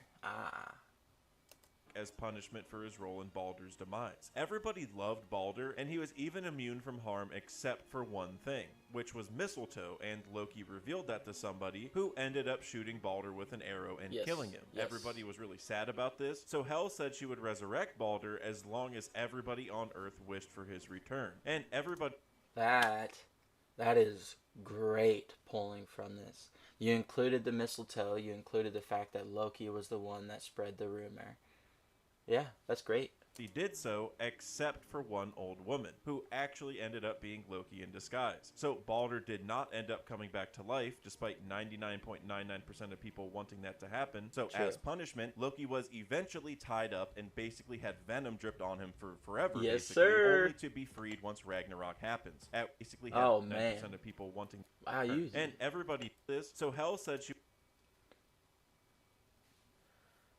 Wow. You did a good job. I mean, you got Hod in there. he would resurrect Balder as long as everybody on Earth wished for his return. And everybody did so except for one old woman, who actually ended up being Loki in disguise. So Balder did not end up coming back to life, despite 99.99% of people wanting that to happen. So as punishment, Loki was eventually tied up and basically had venom dripped on him for forever, basically, only to be freed once Ragnarok happens. Great. Perfect. You encapsulated 99% of the points that you need to encapsulate with this legend. Like I said, the only other thing is that he was tied down with his son's intestines, his child's intestines, which is fucked up. And doesn't really need to be included, but and then his wife spends her days collecting the venom in a bucket to stop it from hitting him. And when she goes to empty the bucket and the venom obviously hits him, his convulsions and contractions are what cause earthquakes. So the Nordic reason for earthquakes is because Loki is convulsing due to the venom. Perfect. I hit play in an ad. But yeah, you did a good job of finding even historical art. At which point, Loki wanted to seek revenge. So while I doubt the One Piece Loki has done anything drastic enough to face that very same fate, I think Oda's still going to parallel it by having Loki be stuck on the island of Elbaf. Kind of like Odin was stuck in Wano, and Shirahoshi was stuck in her room in Fishman Island. And Loki may not be allowed to leave until Ragnarok happens. Loki probably wants to go see the world just like the rest of the giants are right now, which raises the question of why would he be punished, or why would he be forced to stay in Elbaf in the first place? Well, I think one important layer to this is that he may be the only heir to the throne. And because of the Lola situation, he probably hasn't had any children yet, and thus the giants just can't risk him dying, getting lost. Yeah, it's literally like, oh, Prince Loki, you can't go anywhere. We have too many grand enemies, the giant pirates, right? All that type of stuff is going on. So, I mean, that's totally reasonable, but also Big Mom wants him. She sent Lola there, right? And even though Lola is the one who turned it away and then fled, you don't think a Yonko would try and target Prince Loki if he were to leave his island? Because I do. Captured, etc. And I think there's actually evidence of this being the case as well, because when Lola stood him up at their wedding, he was actually offered Chiffon as a replacement, literally Lola's identical twin, but Loki refused, only wanting Lola. If Loki didn't take the girl's literal identical twin, then I doubt he's gonna go marry someone else either. The giants need him to stay alive and reproduce at some point, so that's probably one reason why he's stuck there and doesn't get to adventure like all the other giant pirates. But to build onto this, in chapter 866, I could also see it I could also see it in the unfortunate of he is the king of Elbaf, and so he's got to be the one to preside over all of their fights. He's the one who determines winners and things like that. And it might even just be that he has to hold court every day, and as such he can't leave because of his duties. During Big Mom's flashback, the Elbaf giants actually toast to Loki's birth at the castle during the winter solstice. Thus, So, okay, wait, I just want to run through a couple of thoughts I had. Alabasta was a country that needed saving from a pirate who was creating a revolution and holding the country captive. Fishman Island is an arc where the monarch was held captive, not because of a pirate who was utilizing that to turn the country against them. So I would assume Loki has the same playing out but it could potentially be that rather than having an actual outside force being the ones that turn the country against him, it could be that the culture is what is, like, the culture of Elbaf is the chains that Loki and the giants need to be freed from in the proverbial. Stop fucking... hinting at how important his birth may have been. They also mentioned Rode and Goldberg being born in the village at the same time, which is kind of cool because those are now the navigator and cook of the new giant warrior pirates. And while we don't actually know a ton about the royalty of the giants, we have learned a little about the giant warrior pirates at least. And we've seen that they're usually led by two people, like co-captains Yorl and Jarl back in the day, who referred to each other as battle companions. And then they... I just want to throw this out there, by the way. A Jarl is a Nordic leader. They're like a Viking fleet captain, by the way. They were followed by Dorian Broggie. I also just mentioned Rode and Goldberg being born together as well, and we even saw Oimo and Kashi together for like 50 years before they were freed by Usopp and the crew at Enies Lobby. The Giants are pretty consistently appearing in pairs, save for Hyrudine or Saul or giants like that, who have all ironically partnered with the Straw Hat crew in some way. So perhaps Loki not having a counterpart with him like the others is why he's important. Loki might be a loner both in terms of not being married, nor having a partner in crime or battle companion or whatever to fight and travel with. Maybe the reason... there's a word that this just called to my head. It's not Parabati. But I can't think of the word. But they're the Nordic concept of like a battle brother, like your blood brother. They're your kin, but they're your kin through fighting, right? The man to your left is incredibly important, right? That kind of thing of like this social bond of when we're fighting, I have your back, you have mine. The battle brothers kind of thing. So that actually makes tons of sense. That's a really good point to hit on. With Loki being like on it, he may like maybe you're even like maybe you are born in pairs as giants, right? Which could make a lot of sense considering that a lot of the old ancient giant mythos about like Ettins and things like that, those are the two-headed giants, are more of the primordial type of giants than the normal just like singular-headed humanoid big hulking giant. The giants are usually found in pairs is because it's almost like a buddy system thing. So without Loki having a partner, he can't really go anywhere safely. And since Loki from actual Norse mythology and Usopp seem to have some parallels already, I wonder if there's a chance that Usopp is the one to become Loki's counterpart in some way. Maybe that's what helps Usopp become a brave warrior of the sea, by clashing with the literal prince or future king of Elbaf. And I think Loki's loner status could be a hint at what he wants to change about Elbaf. Just like Odin wanted to change the borders of Wano, I think Loki wants to stop Elbaf's constant wars. I don't think he sees the point in... Sorry, I did for a second heard you earlier. Thank you very much, sir. I did miss some details here and there, but I'm glad I did a solid job in the miss. The fact that Odin named him Loki straight up has to matter. Yeah, I mean, whether it's a misdirection or is a purposeful tie in order to bring in the like background cultural understanding of who a Loki character could be, right? Like a subcontextualization, even if it has nothing to do with the characterial effects, having the name even kind of biases you to potentially understanding aspects about that character if they're not shown, you know.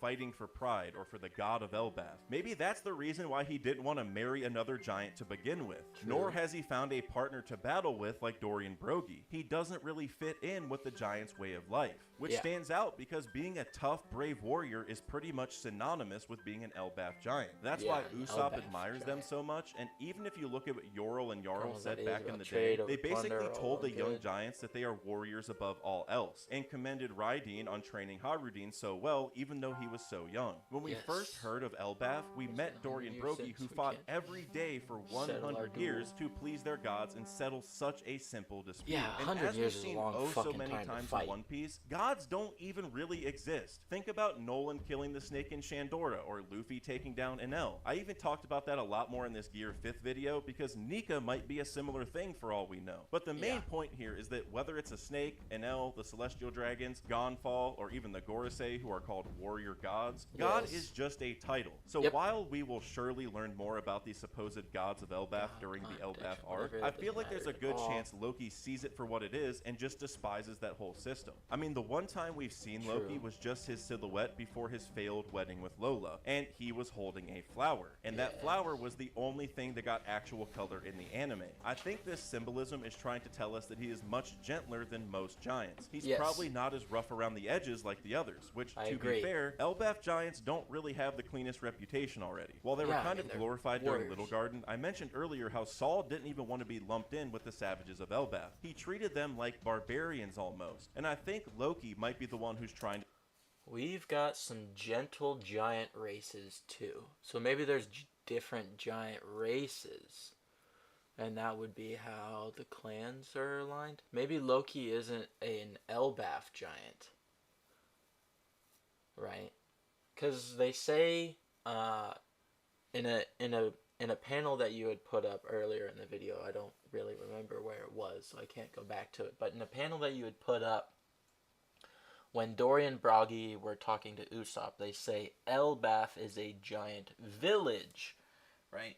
So mayhaps the island is Elbaf, right? Or, you know, Warland Elbaf. And then there's an actual, like, village called Elbaf. Is one of Loki's parents from Elbaf, and one is from Saul's birthplace, Loki de Saul. Yeah, I mean, it could be as simple as that, right? Like, obviously you have the different conceptions of different realms when it comes to Norse mythology, so, well, you also have fire giants and ice giants, right? You have the Jotnar, and then you have the Muspelheim fire giants and whatnot. Jaguar D. Loki. Yeah. Jaguar D. Loki. Loki D. Jaguar. And, well, shape-shifting. Dude, wouldn't that be pretty cool? But, this harkens back to potentially the Yeti Cool brothers and things like that, right? Being the type of frost giants. So maybe Elbaf is like their Valhalla, right? In order to get into / become an Elbaf giant, you actually have to, like, fight. Yeah, we don't know Usopp's family name. Not at all. But Elbaf could be a specific village, like Valhalla is a specific hall within Asgard kind of deal, right? So, like, you have all these different types of giants, but not all of them are Elbaf giants, right? In the same way that you would have Einherjar versus, like, the normal undead that the Valkyries take to hell and things like that. To break that trend, thus also building a connection between Loki and Saul, which is pretty cool. Instead of constantly fighting for honor and pleasing gods that may not exist, I think Loki probably wants to drive the giants to be at least somewhat more civilized. And maybe this could even tie into why he isn't allowed to leave the country. Not only is he the last of the bloodline, he may not even want to keep the giants' traditions anyway. Even Luffy actually voiced his disdain for their culture once by asking if they'd really give up their lives just because the gods wanted them to. Perhaps Loki embodies this to the furthest degree, and being the prince of Elbaf and the rightful heir to the throne, he may feel as if that's his duty, which again is a beautiful inversion to Usopp, who wants nothing more than to immerse himself in the culture of Elbaf, and maybe even do so enough to become his own brave warrior of the sea. And that's a really interesting comparison to how Usopp views the samurai, because he didn't like their focus on pride, on dying in battle as some kind of responsibility, because Usopp is someone who clings to life no matter how embarrassing it is. While the cultures of Elbaf and Wano are definitely somewhat different, I think Elbaf does share somewhat similar values to Wano when it comes to battle, at least. And maybe Usopp will have some kind of change of heart one way or another. But I think the importance is, like I said way earlier, Wano is about swordsmen and samurai, the way of the blade, whereas Elbaf is going to be the way of the warrior, right? And I think obviously there's going to be a huge dichotomy between the two, right? Shanks is a warrior, but Mihawk is a swordsman. Hence, Mihawk is the world's greatest swordsman, but Shanks can be stronger and could be a greater warrior than Mihawk, right? If someone's a greater warrior, that means their fighting skill is higher. But if someone's a better swordsman, that means that their particular skills with the sword are better, right? And I mean, even archers and like long range combatants for a long time weren't considered to be warriors in like old medieval senses, right? Which is why you had a warrior and then you had an archer, someone who specifically only trained with the bow, with crossbows, with those types of things in order to maximize their proficiency in that skill. But they weren't considered warriors because you weren't upfront and like personal with the people you were killing, right? To be a warrior is to like face death head on and enter the battlefield of life and death type thing. And I think there's probably going to be a fundamental difference that we see explored there, which is why I think Elbaf is going to be where Zoro finally blackens his blades. Once he sees what being a warrior of Elbaf is really like. And if all of this is even roughly true and Loki really does want to go adventure out into... Yeah, there's difference. There's also some overlap probably. Like Loki might tell Usopp, the way you see Elbaf giants isn't the way they are. Yes, I agree with that as well. Yeah, I mean, I think the secrets to like either the next level of hockey and or the Conqueror's spirit is what we're gonna find out a lot about in Elbaf, and that's particularly because the way of the warrior, right? And I think what is gonna happen is they're gonna redefine what being a warrior means for Elbaf, right? They're gonna give them the means to define for themselves, right? What their victory means, what their blessing from their gods mean, type of thing, right? They're gonna give them the tools to redefine what they need to. The world at some point. Whose ship would Loki even escape on? Very few people can sail a boat by themselves, and if Loki could have left another way already, then he probably would have. He's likely going to need to leave with somebody if adventuring is his goal. Now, maybe the Straw Hats jump out at you as an obvious guess, which would definitely be pretty cool, but I think there's someone who actually makes a lot more sense, even though it does kind of pain me to say it, and that's Eustace Kid. I know a lot of you will think that is... You mean useless mid, Dak? The guy who's sitting at the bottom of the ocean, half drowned? The guy whose crew immediately surrendered, no matter, like, not even a split second of hesitation? You mean that kid? No, you think he's coming back? I think he's coming back. I just have to, obviously run with the gag, because, God, if he doesn't come back and do something here, then major L. Blasphemous. That is blasphemous! Yes, it Especially is. since Kid's ship just got ripped in half by Dorian Broggie, so there's a legitimate question of how they... Yeah, but if they're also where the Elbaf tree is, where the Atom Wood is, then they can easily make a ship that is worthy of being able to sail around in the New World, right? Like, comparatively, what we're seeing is ships be destroyed because, obviously, the main difference between them and Luffy is probably that Frankie is a much better shipwright,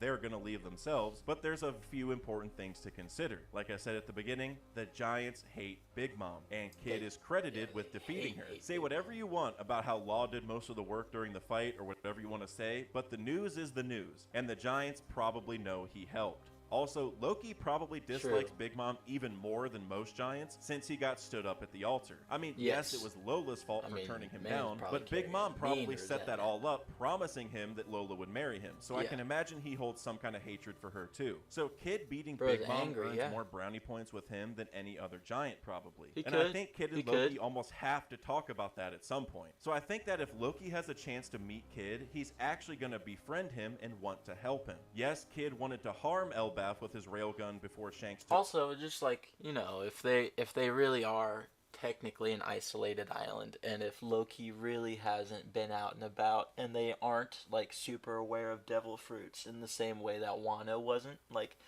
you know, maybe they just referred to like warrior abilities or whatnot as devil fruit abilities, or vice versa, flip it, devil fruit abilities as warrior abilities, or like awakenings of their weapons or what have you. But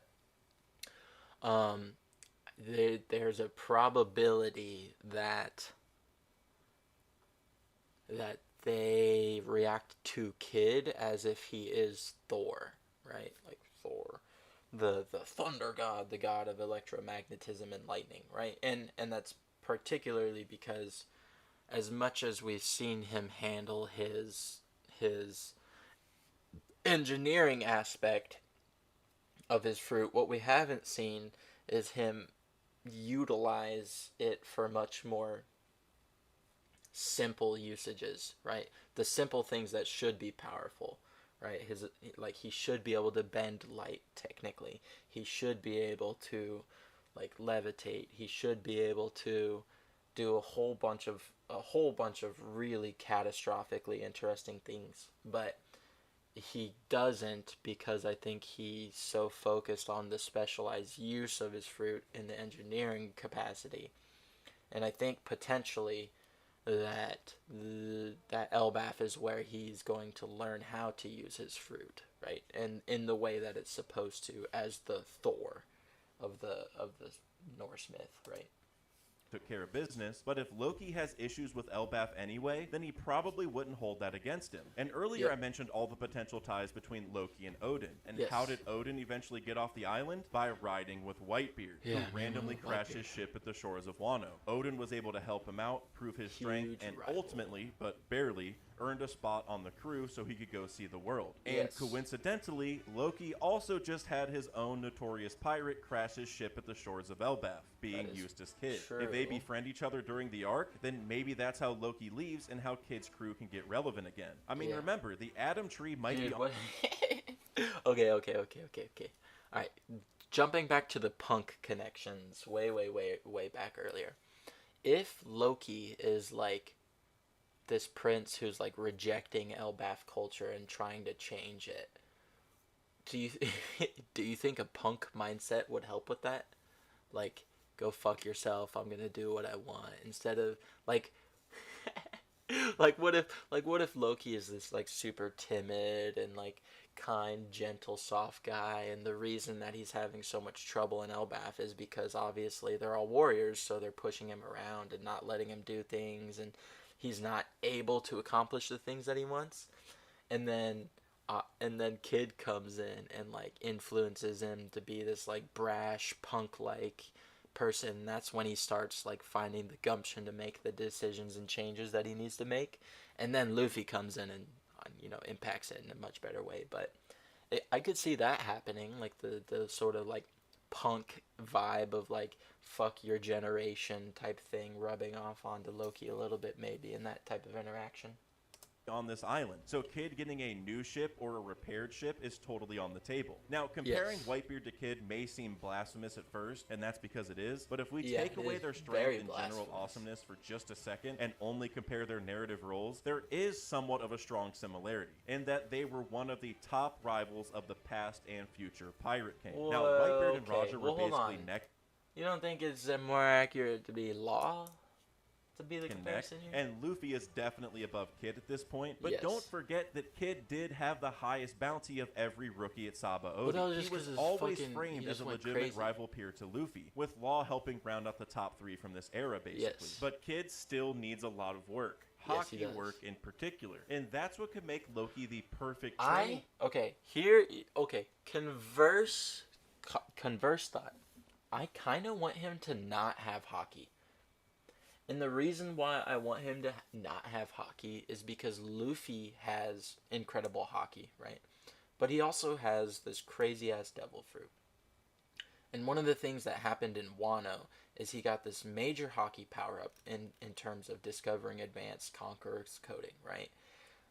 But then he also got a secondary power-up with Gear 5 in that he, like, I would like to say that one came about because of the other, but I think they're probably distinctly different, and I'm hoping that what Kaido said about devil fruits being, like, you need more than a devil fruit to rule the sea, I kind of actually hope that that is wrong, and that is his justification for why he couldn't be strong enough, right? Oh, I have a devil fruit, and I just can't get there, right? Or what have you. And I'm kind of hoping that Kid is the devil fruit main, right? I'm hoping that Law is the devil fruit main plus a little bit of hockey, and then Luffy is hockey main plus crazy devil fruit. I hope that's where that goes, because to be honest, hockey being the one and main determiner of everything going forward, I think would take a little bit away from some of the other narrative setups for powers and things like that we've had. And it would reduce the level of importance for a couple of things in a major way, right? Like, even though Nika is this sun god fruit, what really made the difference with Kaido's fight was the advanced Conqueror's coding, right? Even though Luffy's devil fruit being weird and wacky seemed to throw him off completely, I think truly the hockey was the main determining factor there, and it's overshadowed by the devil fruit because we want the devil fruit thing to be obviously much larger. But I think that's the exposition that we're going to get with Kid and Elbaf, right? Why devil fruits can make you into a god, right? More than just normal power. Oh, your power went out for a second. That's crazy. Hope you're all right, man. Partner for him, because it seems like Giants are pretty good at using hockey, and potentially Super Conqueror's hockey, which we don't know for certain, but if not Elbaf, then where are we going to learn it? I mean, one of the first grand showings of hockey's power was back in Little Garden, with Dory and Brogy attacking the giant goldfish, which they did a second time against Kid Ship, the Victoria Punk. And if you think about it, it makes a lot of sense for Elbaf to be the arc where we learn more about Conqueror's hockey in general, not even just for Kid, but even for the Straw Hats. We learned advanced observation hockey in Whole Cake. We learned advanced armament in Wano with the Ryo lessons from Hyogoro. And while Luffy did unlock the ability to imbue Conquerors against Kaido, it wasn't necessarily explained, or it wasn't taught to him. Kaido even mentioned how Luffy's usage was sloppy early on. So there's probably a lot more to learn about how Conqueror's hockey works, which is something we've kind of already seen already with Shanks, who was coincidentally just seen at Elbaf fighting Kid. So I think Elbaf is where we're going to learn the ins and outs of. Also, your usage of the word fighting is a little funny. I don't think he fought Kid. I think he obliterated him. I think Kid didn't even. I don't even think Kid knew what happened. Of Conqueror's hockey. I mean, what better place for that to happen than the land of the Giants, where warriors apparently fight pretty much constantly, and where Shanks of all people seems to be connected to. And we know Shanks' Conqueror's hockey is among the best, if not the best in the verse, after seeing what he did against Greenville, as well as what we learned from Film Red in Volume 4 Billion. I mean, he's able to use it to kill other people's observation hockey, and we've always wondered how people even cut wood off the Atom Tree to begin with, and if it is on Elbaf, then Conqueror's hockey may be the answer. And this could potentially explain why they're so good at using it. It's almost like a training tool, and maybe that all ties back to what I said earlier. It fought Kid is very generous towards Kid. Yeah, that's what I'm saying. Yeah, fought him. Bro blinked, looked at him, sideswiped, Kid just went down, bro. clear about the tree never falling despite how big the wars got. Again, this tree is acting somewhat as a source of some of their problems by helping them be as strong as they really are. I wouldn't even be surprised if we find out Shanks is tied to the trading of the Atom Wood as well. There's a lot we still need to learn about how the underworld and its underground trade system they have. There's the long-standing theory of like evil Shanks / underworld Shanks. I'm not necessarily on board with the evil Shanks, but I could totally see him going to Elbaf and being like, yo, I'm a Yonko. I have this huge network.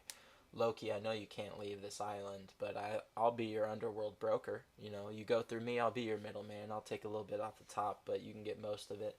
And I could see him being the stand-in broker. I almost said he like the stand-in Mother Caramel, but I don't think he would go that route. That would be a little dark for him, I think. But it could. Who knows? Works. And since Shanks is tied to Elbaf so closely, I wouldn't be surprised if he's connected to it, especially since his captain and his protege's ships are made from that wood. He probably knows exactly how important it is. Also, and I bet the Red Force I would venture a guess, just a hazard. Shanks' ship is probably also made from atom wood, right? Like, there's no way that a Yonko of the Sea who sailed on an atom wood ship, whose protege has an atom wood ship, would not also have an atom wood ship. Also, that looks like a sun on the front of Shanks' ship right there, and I don't know what to say about that.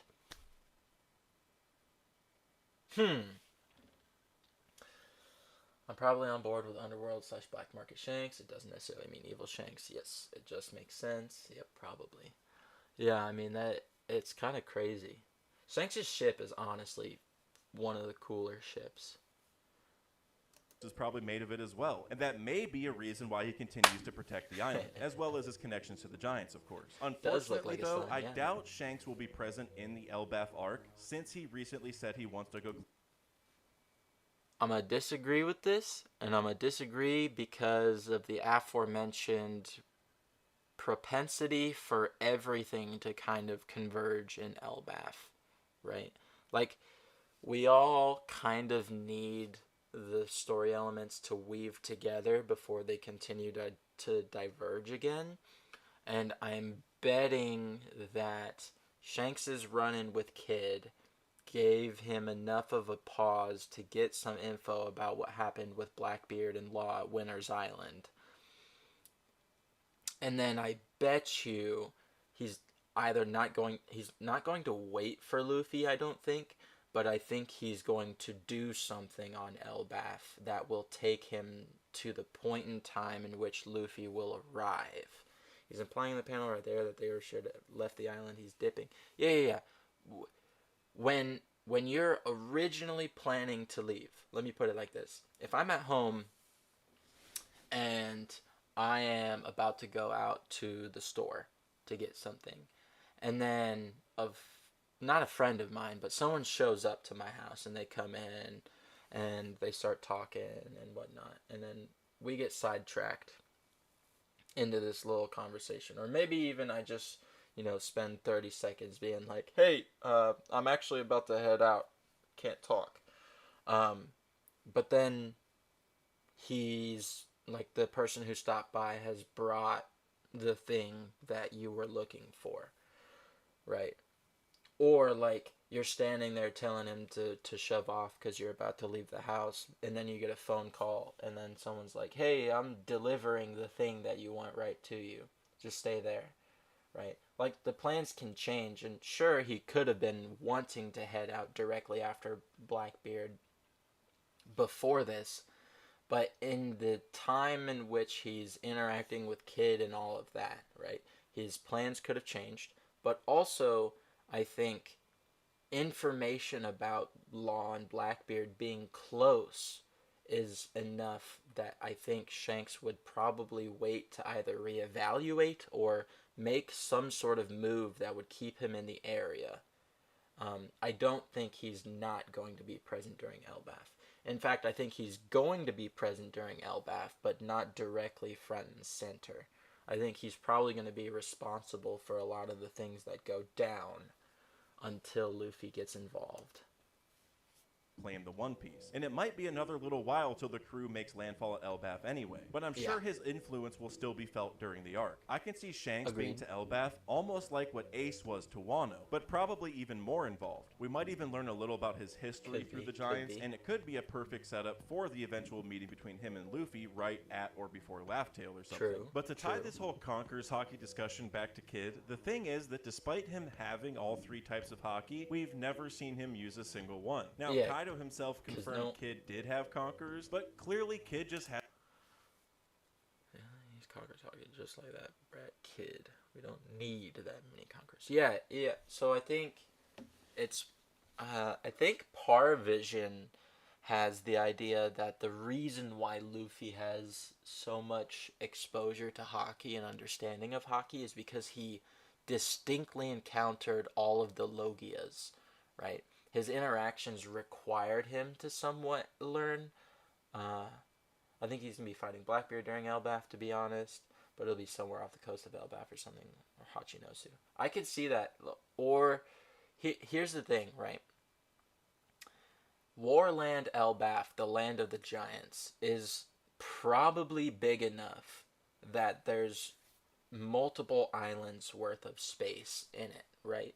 That's what I would assume. And as such, like, you don't have to have them be on like different parts of the world for it to feel that big, right? Like, especially if like the tree is so big that in a branch is like an island, or more than that, you know? Like, if you have that much land mass and or area to exist in, then it's likely that you could lay low and not come into contact with each other or interact until way later in the saga. You know, like, you could have different almost like mountain ranges of sections that are being interacted with by different characters, right? Like say a Blackbeard and Shanks fight happens at Warland, right? It's big enough for, you know, giants to go to fight in and whatnot. And Blackbeard might impact several mountain ranges worth of things with his Gura Gura, but the chances are that it impacts everything around the whole island and the Elbaf tree and everywhere else that's going on that could be noticed is probably not very likely. Especially considering that recently the earthquakes from Lulusia are kind of denoted to be the strongest earthquakes felt in history, recorded history, even after, you know, the crazy seismic feats that we see Whitebeard do at Marineford, you know, like, it on an island the size, like, on an island that is probably giant to giants, I don't think you have to care that much about keeping characters away from each other, if you understand what I mean. Hasn't developed it. He didn't even know Kaido could be hurt by Haki until Luffy did so on the roof, and Kaido once said that only Haki can transcend all. When Kid and Law beat Big Mom, it was mostly by taking their fruit powers as far as they would go. So he needs to have a chance to improve his Haki if he wants. Well, okay, again, this is under the presumption that Kaido's saying that you can't actually rival Haki with devil fruits might be wrong. Blackbeard's fruit makes earthquakes. He doesn't care about the planet as much as Whitebeard. Whitebeard knew what his power could do to the world. Blackbeard doesn't care. There is that, right? I do distinctly think that Blackbeard's cap is higher than Whitebeard's cap for level of destruction. I don't think that Blackbeard could single-handedly wipe out Elbaf. I don't even think that Blackbeard could single-handedly wipe out an island at this point yet. And the only reason I think that is because the biggest feats we've seen are the Flame Drum Dragon and the Bajrangan. And those, whilst technically like island level, aren't actually island level. Blackbeard, Whitebeard, awaken Gura Gura, equal world destruction. What does Luffy do? Turn the world to rubber. Yeah, no, for sure. I mean, if you're a seismic person, right? Like, you control seismic waves / shock waves. I definitely agree that there's a propensity to be able to really screw some things up towards the end of his power level, right? Even I think probably he has the potential to break tectonic plates and things like that, right?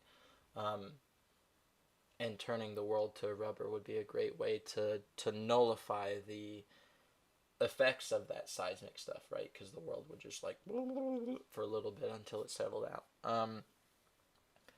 And that could end up being like the final clash, right? Like, I'm gonna destroy the world, and like, no, I'm just gonna turn the whole world to rubber.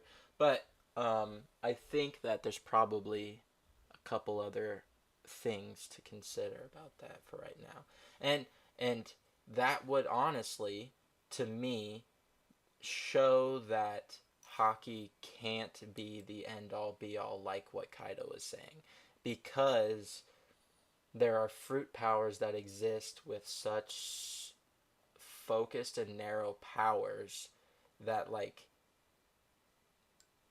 you wouldn't need hockey to destroy the world, as it were, if you had Whitebeard's fruit, right? Like, I think about it a lot, but like, couldn't Blackbeard just like sit and just like punch and punch and punch and punch and punch and punch and punch? And like, wouldn't that eventually just like destroy the world? Like, you don't need hockey to do that, right? And so to say that like hockey is the end all be all, I think is a misnomer, and I think that is done on purpose by Oda to make us think that the devil fruits and the awakening is kind of like completely nullifiable slash weaker than like all out hockey. Oh, thank you. Oh, you turned on notifications. That's crazy. A chance, and that's probably what Loki is for, because Kid just needs to face reality. We need a character moment from him where he's at rock bottom, where he realizes he's not strong enough and it almost cost him and his crew's lives. We need to see him.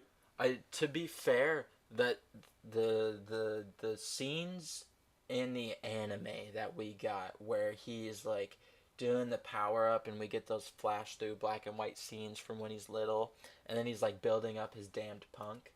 Like, holy fuck, did that do so much more for my enjoyment of Kid than anything he had ever done.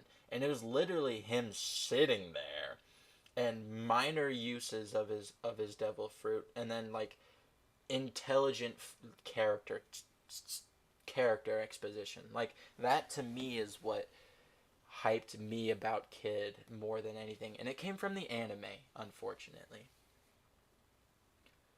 It's definitely both. Hockey and devil fruits are both important, just separately. Kaido's wrong that it's all about hockey, but he is right that it's necessary. I think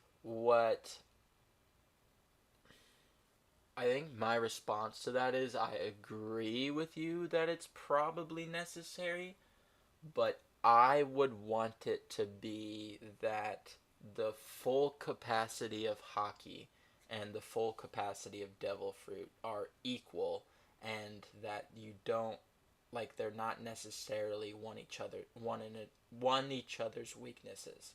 Like, that's what I would hope, but that might just be like me wanting it to play out too clearly and well defined, you know?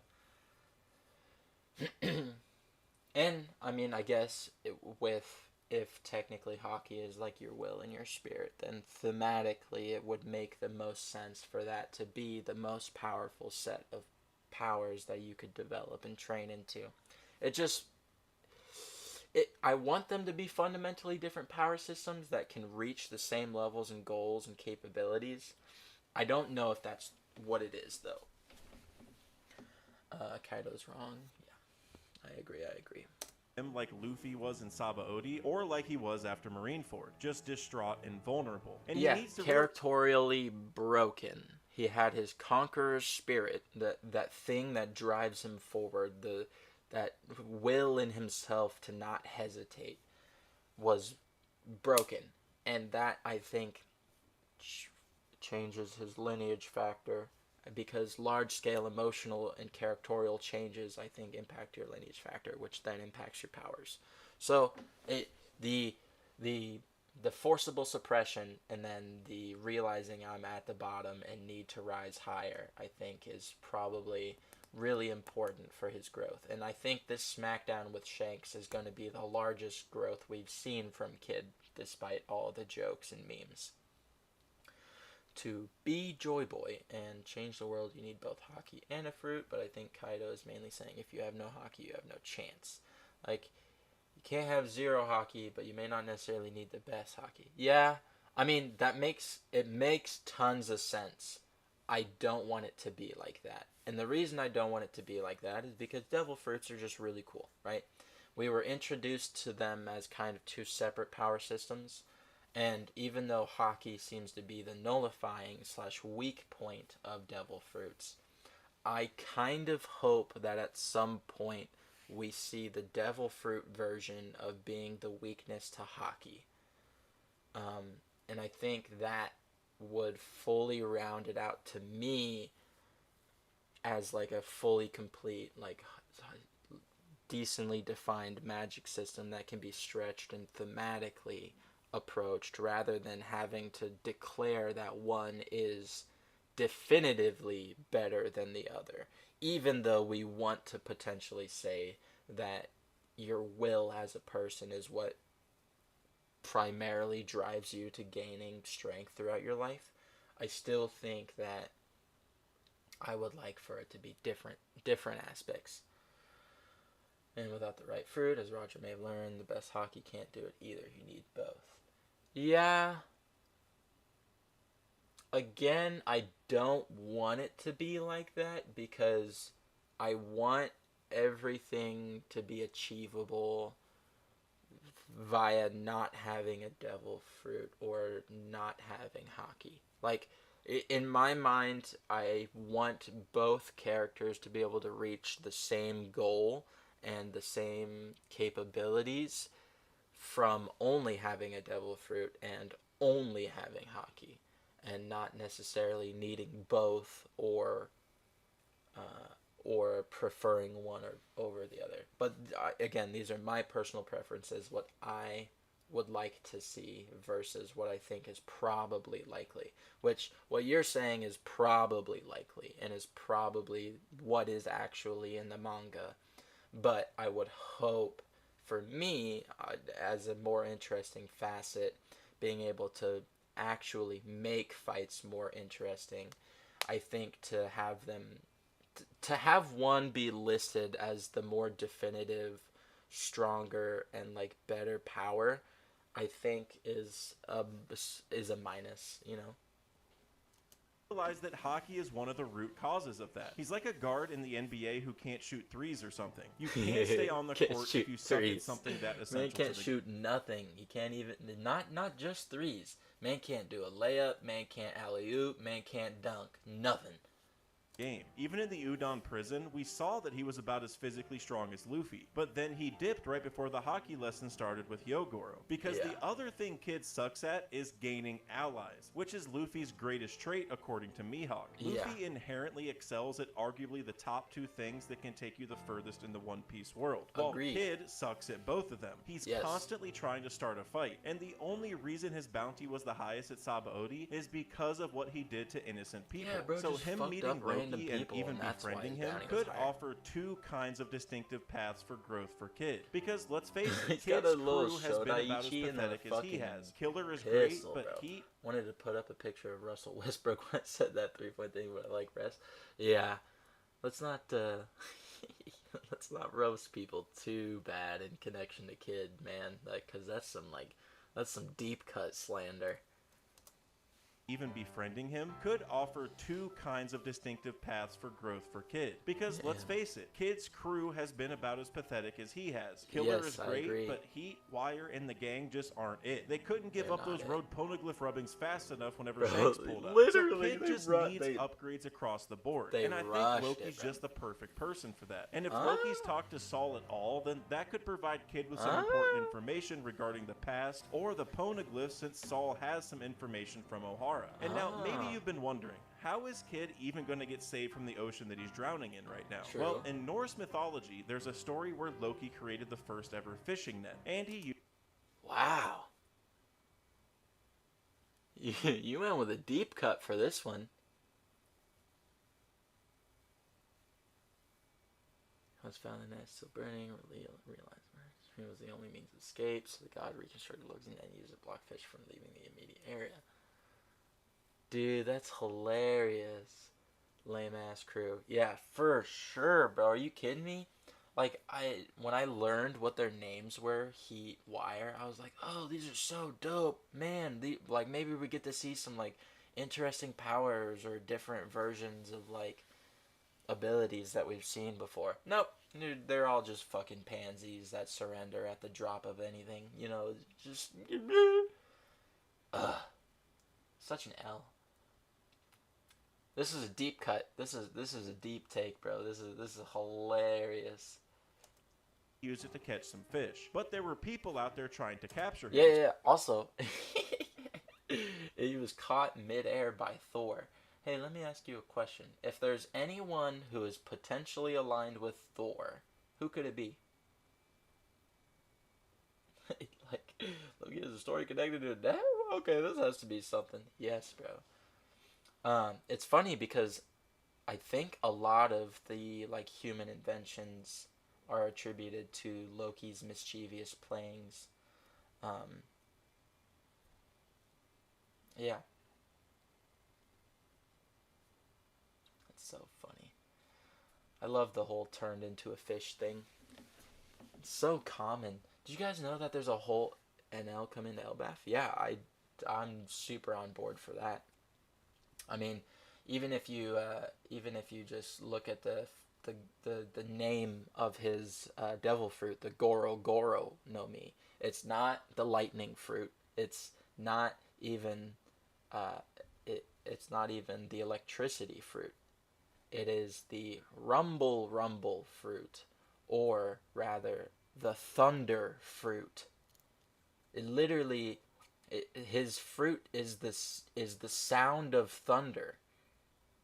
Enel is the thunder god, and the reason why Enel's the thunder god is because his fruit is the sound of thunder. But what I will say is, the Jika no Mi is probably the true Thor fruit, right? If I had to guess, is probably the true mythical, like, Hito no Mi Thor, if there were to be one. So when they found Loki then burned the net and transformed into a salmon. But those who were chasing him were able to recreate the net, and they used it against Loki to fish him out of the water. Yes, I think sir. Oda could flip this story on its head a little bit Y'all know and have tomorrow Loki is? fish Kid out of the water. Wednesday, hump day. Tomorrow is not.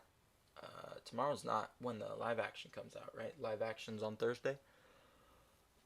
Using a net before any of the other giants near the shore find him. I mean, even if Loki is different than most Elbaf giants, he's still going to be a part of the Elbaf royalty. And Loki is 63 years old. It's not like he's an 8-year-old like Momo. 63. So I'm pretty sure he's... Well, okay. Hold on, because 63 even... That's like a... No, he's like a 19-year-old. Kid's fruit could probably let him make a spaceship like the Arc Maxim, to be honest. Yeah, okay, so not even just that deck, but like electromagnetism, right? 21 in giant years, because they can live for up to like 3 centuries or something like that, right? It's supposed to be the 30th. I think it's the 31st. I think it's on Thursday.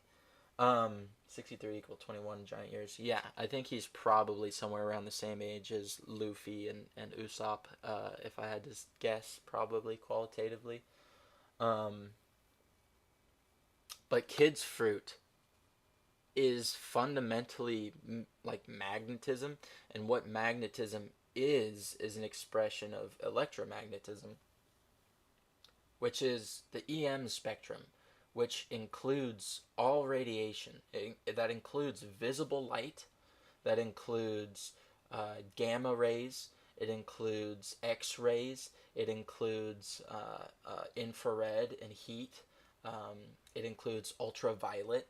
So like all of these things are technically probably fundamentally manipulatable by the Jika Jika no Mi, which Kid has, right? So if and this is funny because you probably have the false god, the Goro Goro no Mi user, the lightning Logia, versus the Jika Jika no Mi, the Hito Hito no Mi model mythical Thor, right? Because, you know, metal, lightning, attraction, thunder, all of that, right?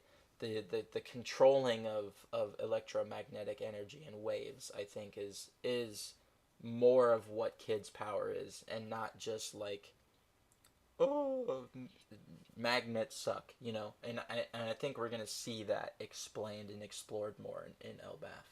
And if NL shows up, then what we'll probably end up seeing is this dichotomy between the Jika Jika no Mi and the Gora Gora, and then obviously if NL were to show up again, we would probably have to touch on the Luffy is made of rubber and is the natural enemy of NL, because that's not like it's almost not a thing anymore, upsettingly, because of the Gear 5 thing, because he's not the rubber man, even though he is. I remember wrong, or if you just don't sleep tomorrow, you could consider the 30th. Yeah. He's going to be a very powerful and influential character whenever we meet him, and someone who's probably proficient in hockey. His partnership with Useless Kid could provide I could see him not being I could see him not being proficient in hockey because he could potentially have this more like timid, cowardly persona, which is why he's potentially opposing the cultural stuff of Elbaf and whatnot. Like he could lack hockey, and via interacting with Kid and whatnot, they manage to teach each other or learn or what have you. But yeah. Main antagonistic forces during this arc, although there probably will be several, and one of them will have to be Big Mom herself. Now look, right now she's kind of missing in action after that volcanic explosion under Wano from her fight with Law and Kid, but she has so much history here that it's almost impossible to see her not being involved. Here's the unfortunate part with Big Mom. She is inherently tied into the storyline of Elbaf, right? Obviously all the gigantification stuff. She's the reason we got introduced to Loki. All of these things, like they kind of go hand in hand, and unfortunately, I really don't like Big Mom. The way that she was handled in Wano was not great. She was not as much of a menace as I wanted her to be on Whole Cake. She wasn't terrifying. She just seemed like an idiot. And that's my take, and I'm sorry if you really like Big Mom. I mean, the Law and Kid episodes in the anime versus Big Mom did a lot more to making me actually like her and view her as a terrifying villain because of the animation that they did and the 3,000 Leagues of Misery and all of that. Like, I don't like Big Mom because she's not as scary as I feel like she was supposed to be. And they could fix her up in Elbaf, right? She comes back, gets involved, is actually terrifying, is blah blah blah blah blah, maybe like awakens her fruit, who knows. But the problem is she's had so long to be this gigantic menace, to be this looming force that like controls everything, and instead what we've gotten is this like continuous doddering idiot that bumbles around who gets taken down by these chumps that don't even really use hockey. Like, my relationship with Big Mom is real hit or miss. Odin was a natural born menace. Shirahoshi was like the fastest swimmer in Fishman Island, despite being in a room the whole time. Loki's gonna be naturally talented. I could see that, and I could see that being anything really, right? Like you were saying, he could be naturally talented with hockey or X, Y, and Z.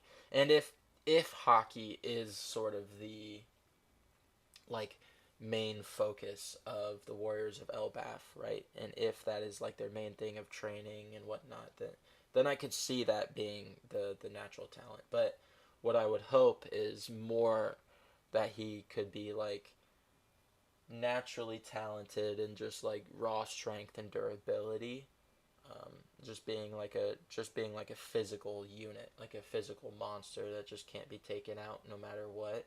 um, yeah, I don't know. Or he could be like a master of like Rokushiki or like Life Return, or maybe he could be like a master of Semi Kikon, like controls his body, like he can like shrink and grow big or something. Who knows?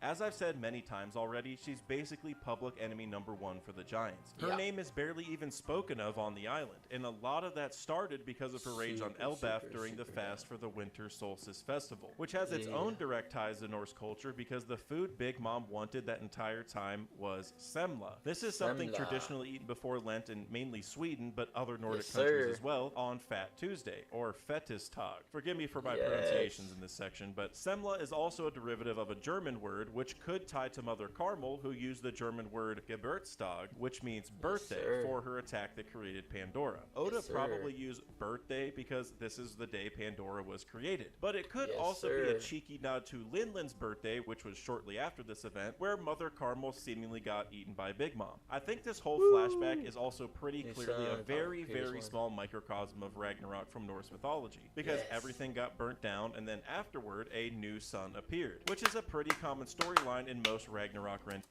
That's a great one. Yeah. After the end of Ragnarok, when it's just ashen plains and grassy meadows, Vhall-t, one of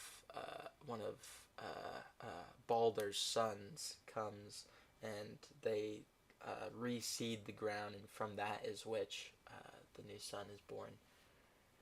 But Vhall-t, the son of Baldur, who was killed earlier. Great stuff.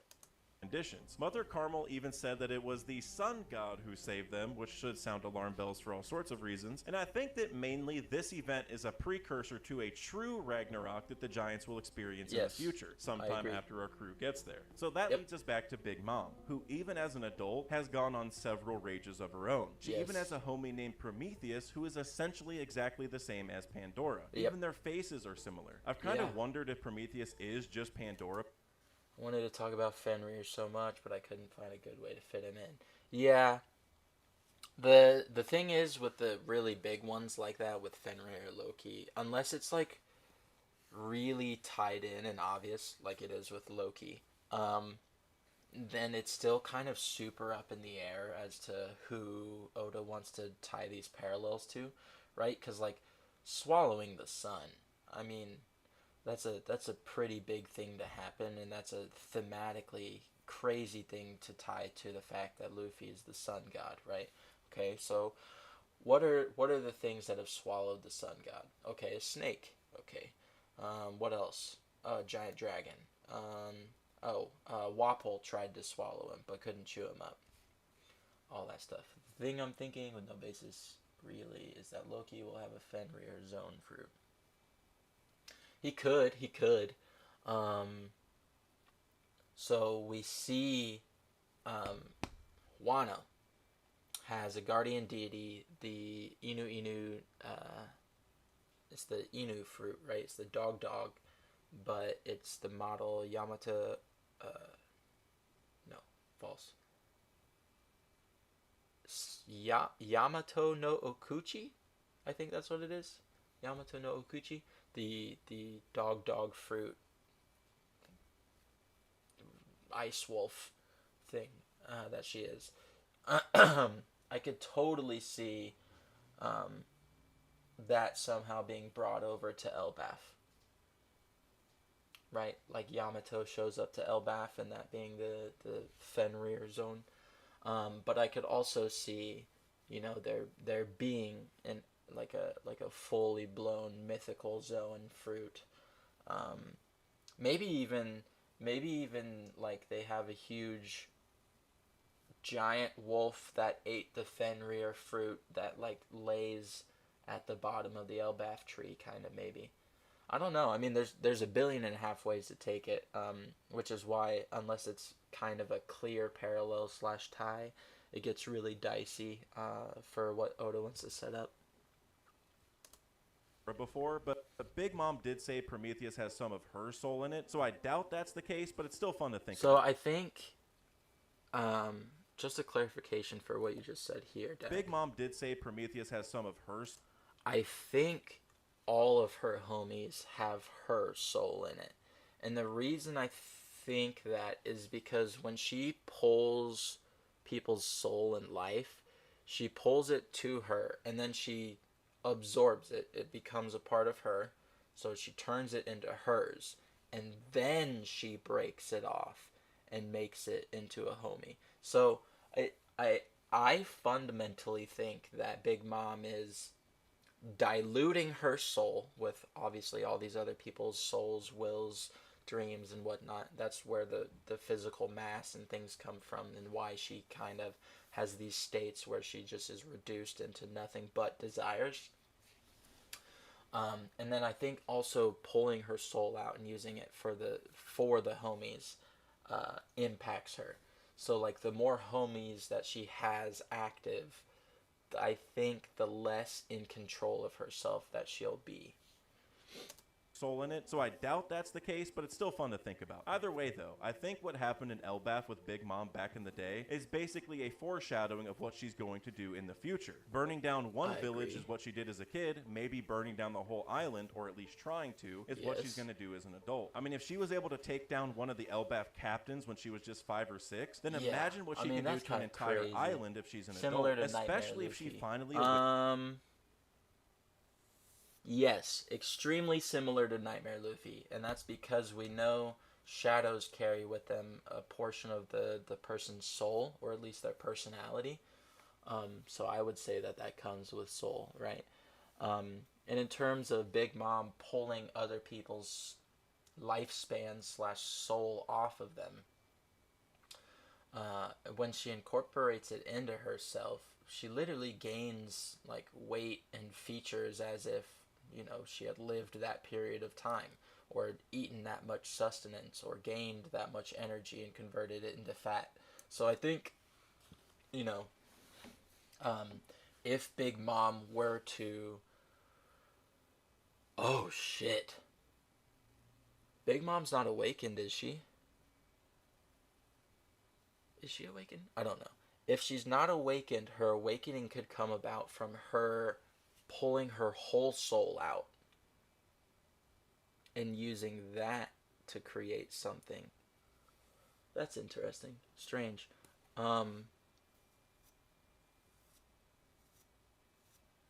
Yeah.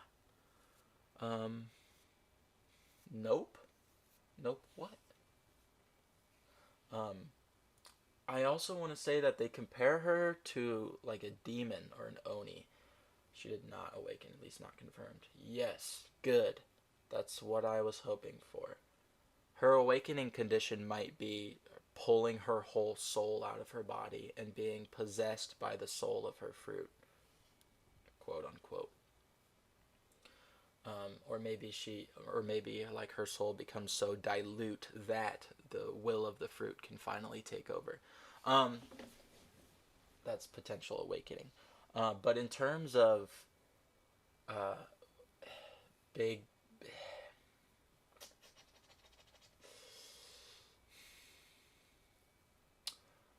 there's this thing in Nordic myth called the Seidr. And Seidr is... it's like rune magic. It's like soul magic, right? So you have the Norns, right? The Norns are the weavers of fate, the ones who take the threads of fate and weave them together to create everything. And the Norns, their threads are made of Seidr magic. And Seidr magic is the substance, the qualia of life, or the soul of creatures and things, right? So like the if you were to take, say, a Sather thread tied to a specific tree and knot it, that tree would die because you tied its life into a knot and cut it off from being able to function. And demons slash Sather users slash witches, as they would later kind of become called in Nordic mythos, were manipulators and binders of other people's fates. And in doing so, they would tie themselves via the Sather to all of these other people's souls. They would be able to feel their emotions. They would be able to take on their pain.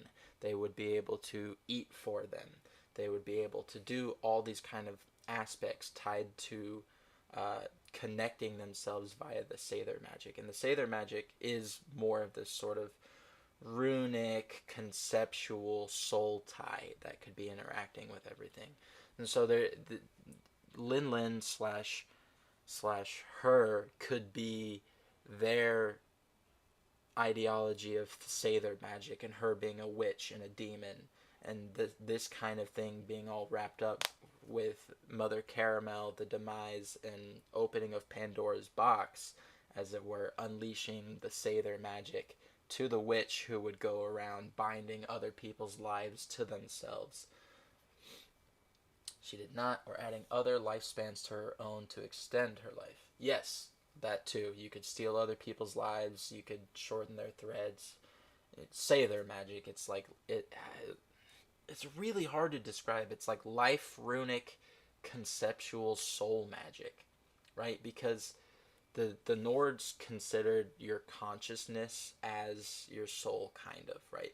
The being that constituted yourself. It wasn't composed of like mind, body, soul, spirit. No, it was more of your mind is your soul, and the energy with which you live is the Sather, right? You bring forth creation, you bring forth concept and understanding of the world. And that is kind of what Sather was the conscious soul creation magic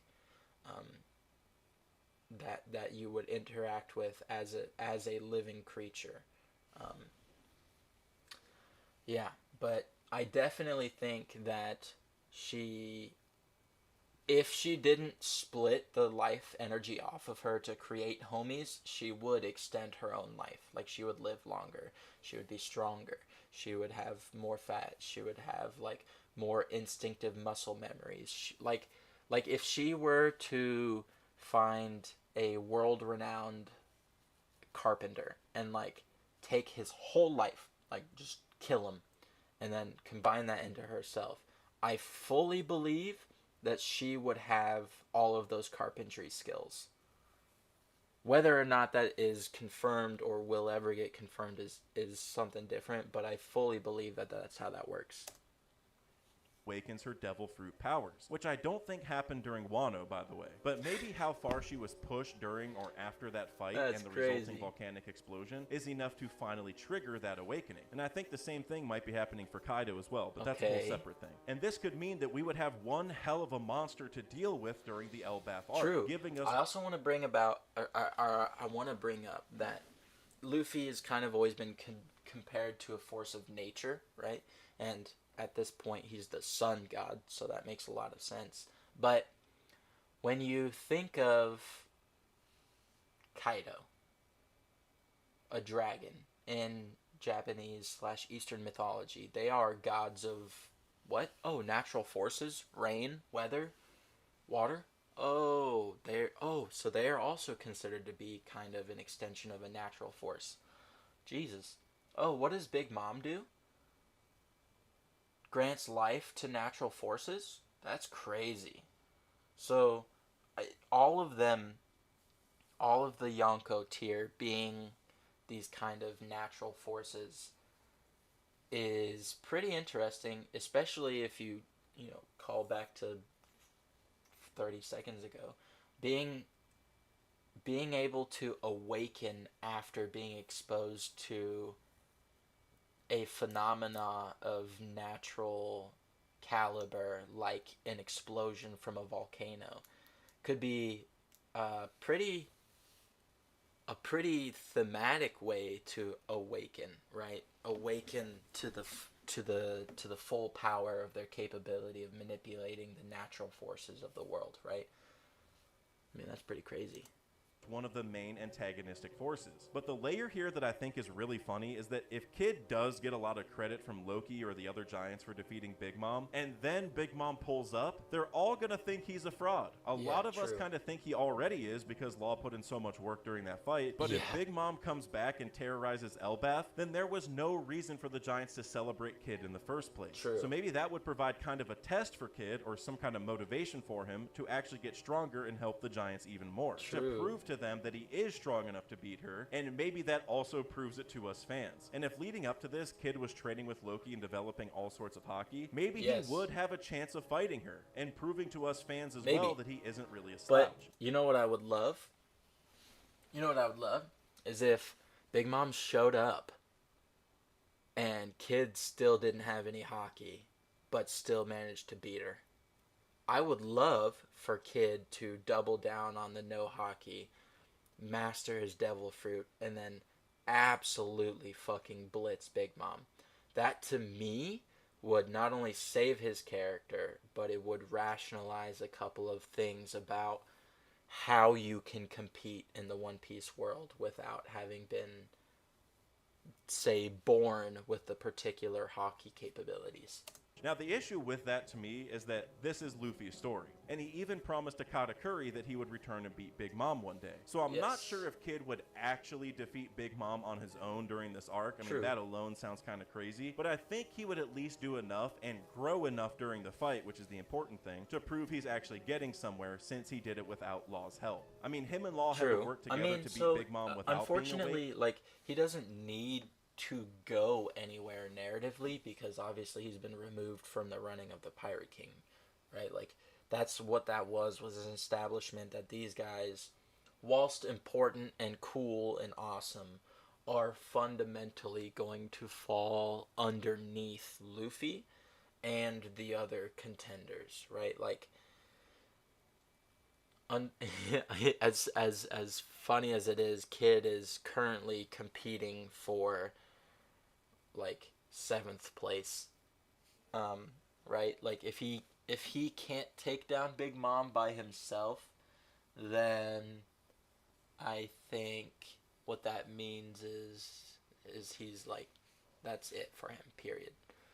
If we don't get something from Elbaf in terms of Kid redeeming himself with Big Mom, I think then it was fully a finalizing of Kid's full like character, in terms of like bringing him down like that, like he did with Shanks.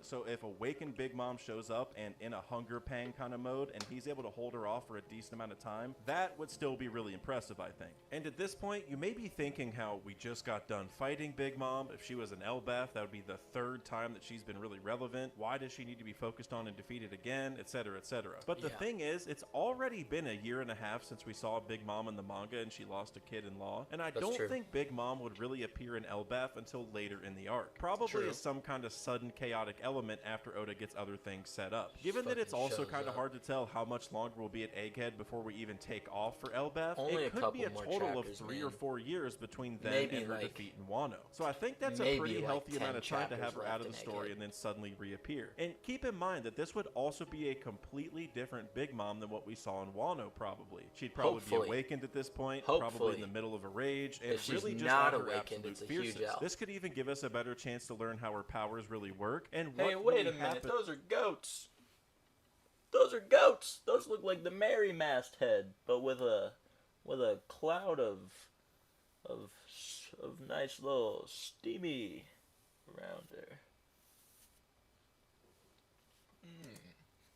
with little Mother going Carmel and Mary the children. for you. As I brought up a couple times by now, we probably all know the famous scene from her 6th birthday where she kind of ate everybody, apparently. But only 2 people saw what really happened. One was Streusen, one of the most suspect characters in the entire story of One Piece, and an Elbaf giant who shared that news with the entire island, so all the giants know about it. We obviously are led to believe that this was cannibalism, basically, so I wonder if Oda's going to throw in some kind of interesting twist. Like, one idea from my friends Denden Kushi and 3-Day Trip involved the idea that Streusen actually turned everyone to food first, meaning Big Mom didn't really eat people, she ate food, technically, but I'll leave a link to that video down below. But one of the oldest theories that I can personally remember is that Mother Carmel is still alive in her in some kind of way, potentially influencing her actions to this very day. And maybe like that has something to do with the amnesia from Wano. I understand that plotline was iffy to a lot of people, and understandably so, but maybe Oda set that up specifically for whatever he's cooking during Elbaf. I mean, where else is that kind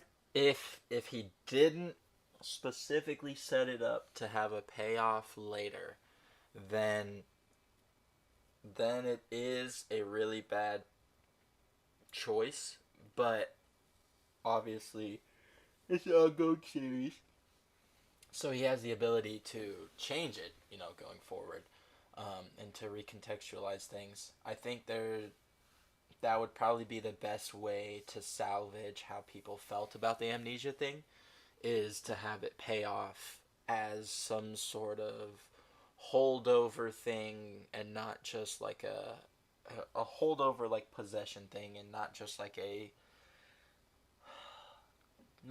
PTSD amnesia thing. Although that would be reasonable for a normal person to develop from the situations that Big Mom went through. It's just nowhere near as relatable as having her be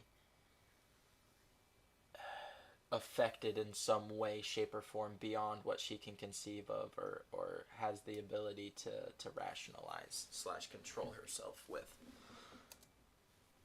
kind of information going to get revealed anyway, because every giant knows what actually happened, and they were friendly with Mother Carmel. I don't have a surefire theory on what will happen here, but I just know Elbaf is where we're going to learn more about it. But the thing is, Big Mom has gripes with Kid, Luffy, and the Elbaf giants, kind of equally so. So I can see her rampaging and destroying basically everything in sight once she gets there, just like she did during Whole Cake while looking for the wedding cake. Yeah, the maybe Smoothie can do something. Fighting each other most of the time on their island, but after seeing what Big Mom did as a child at Elbaf, she would probably bring a true Ragnarok feel to the arc itself. And like I said at the beginning, Frankie said that despite all of the land's massive wars, the tree never fell, always offering a chance to rebuild. And this is where we need to dive into what Ragnarok really means, and why the Adam Tree falling almost has to coincide with that event. Because if Elbaf can always rebuild...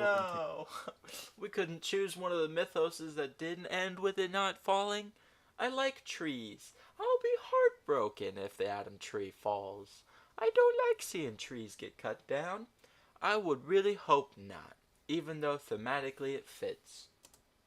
Continue on as long as the tree is there, which is basically what Frankie told us, then without it, they would basically have only one chance to make things work. So for Loki, Kid, or Big Mom, or anyone else to bring a true Ragnarok, or a true change to the Elbaf culture, then the Adam Tree probably has to go. As I've alluded to throughout the video, Ragnarok and the Final War will basically be synonymous in the world of One Piece. It's just the giants will call it by Ragnarok.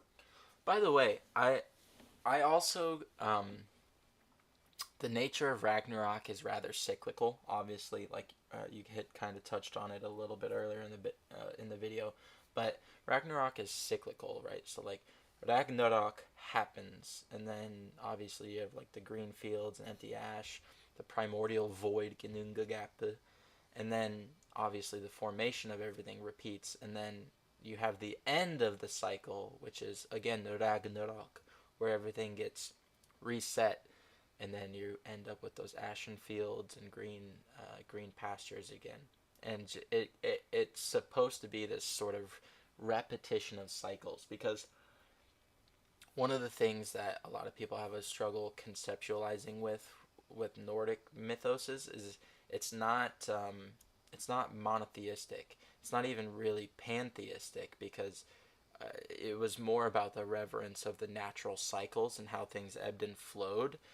rather than like a distinct beginning or end or definitive message. In fact, most of the mythos was to be explaining the natural phenomena, the changing of the seasons, all of that stuff, rather than it being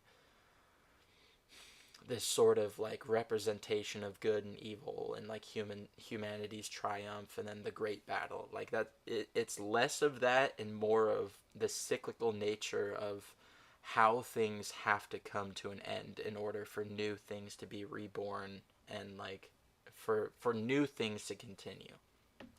Ragnarok specifically. And the reason I've harped on this so much during the video is that in Norse mythology, Ragnarok is referenced over and over and over again. It's basically the apocalypse, or the end of days, where all the different realms and gods clash in a massive war. And while some stories of Ragnarok will differ from others, it's usually mentioned that the world burns or gets submerged, which might sound a little familiar after the old Mother Flame.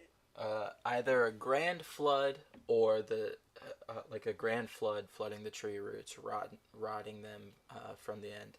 So the two kind of main branches that I feel like you're trying to kind of convey here that happens is either Ragnarok happens, Jormungandr throws this huge fit, and if Thor doesn't kill him, if Thor isn't the end of Jormungandr throws this huge fit and throws the seas onto the land, swallowing them.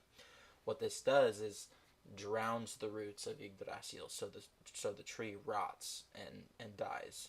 So that's one kind of main scale ending, with huge flood via Jormungandr not dying. And the other one, obviously, like you just said, is burning, right? The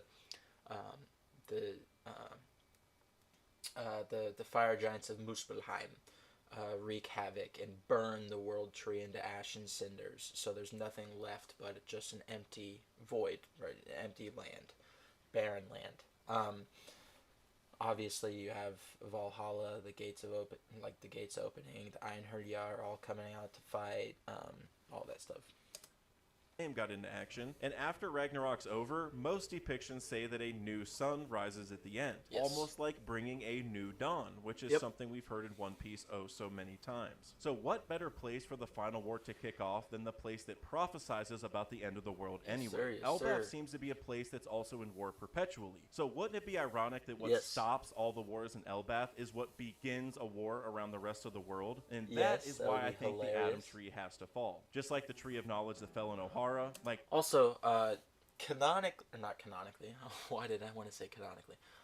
Historically, I think most of the legends about the beginning of Ragnarok mention something called Fimbulwinter. And Fimbulwinter is an unending winter, right? Snow, rain, blah, blah, blah, blah, blah, blah, blah. Just unceasing coldness and darkness obfuscating the sun, right?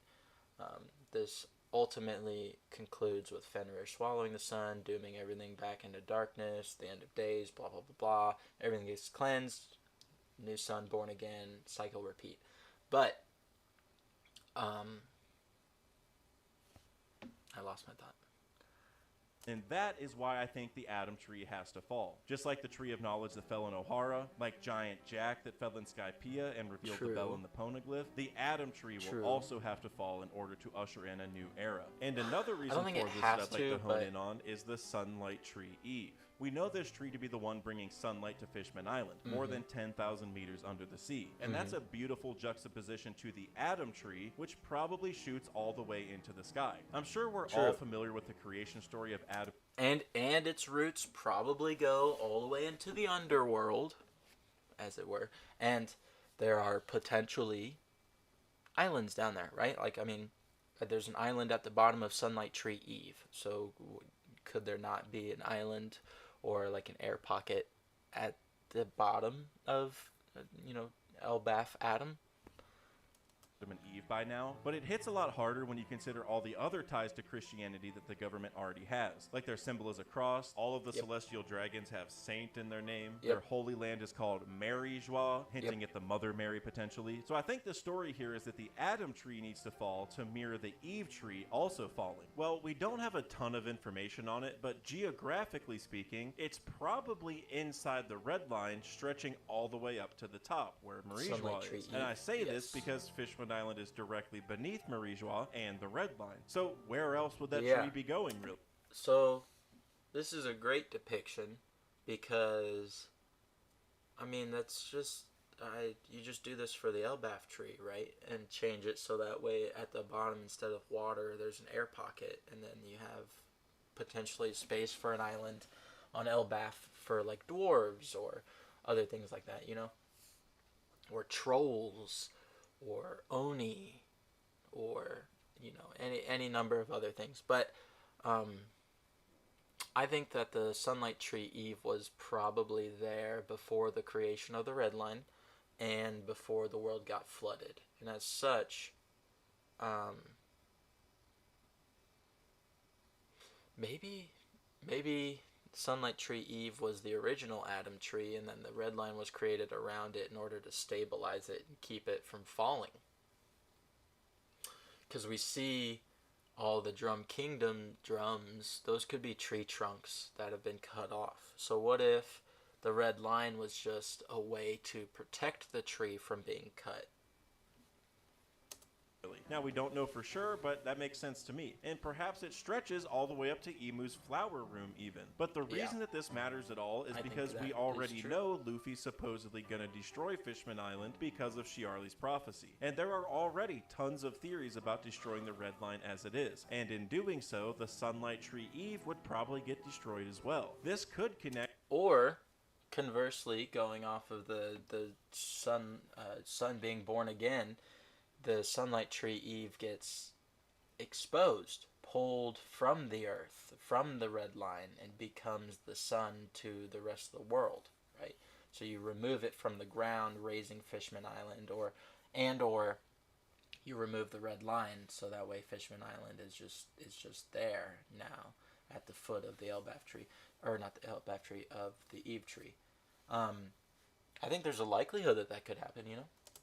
To how Dorian Brogy said that the serpent soaked in blood was the only thing that could withstand their attacks. Probably a nod to the Norse legend of the Jormungandr, one of Loki's children actually. But most people assume they were referring to the Red Line. Oda has kind of set up two different trees that the giants can't take down. One is the Eve tree, because it's probably covered by the Red Line, and then one's the Adam tree, which never fell despite...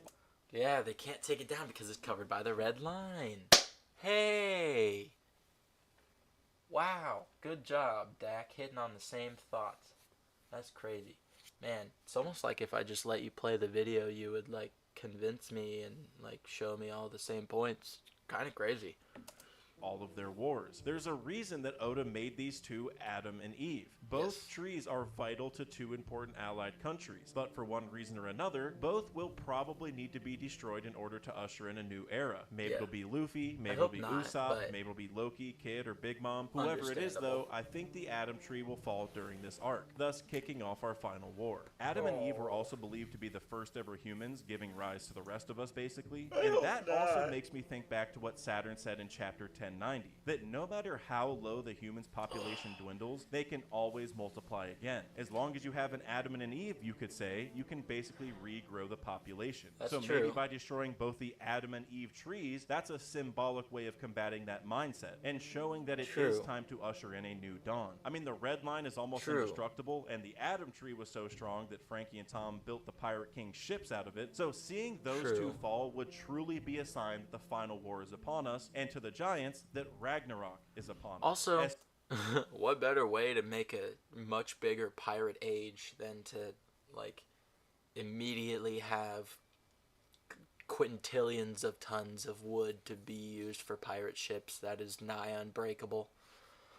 especially if Uranus is on top of that tree. Like I said, sir. Fishman Island and Wano both had ancient weapons, so getting Elbaf to should have one as well. Meat Especially since the arc potatoes. before it was Egghead, where Vegapunk focuses on weather, Sky Island clouds, lasers, and even giant eggs. All things which people have at least loosely spoken Humpty about Dumpty. when theorizing on Uranus. Yes, I have sir. a whole video connecting those things if you want to check that out. That after was a this. flame But the point video. is that Go this check is it the out. perfect place for Uranus to enter the story. And I think this is something that would happen at the very, very end of the arc, because agree. that's what usually happens with ancient weapons. We didn't learn Yes. Shirahoshi was Too big Poseidon of until the stakes end. to be We didn't know early Pluton reveal. was in Wano until the end. So I bet we don't learn Uranus is there until the tree has already fallen, almost making things crazier and more hectic than they already were. That's Yeah, why it's I the mean, perfect chance to kick off the So the final end war. of, presumably the end of the Elbaf arc is just gonna be fucking heat lightning, just gas pedal, like going hard in the paint, like it's just gonna transfer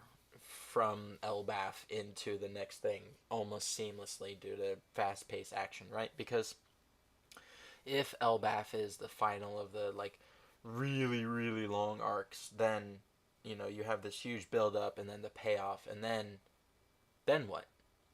Then it's just chugging it out and it goes crazy, especially with the reveal of the final weapon. I mean, that would be crazy, you know? It's the final countdown!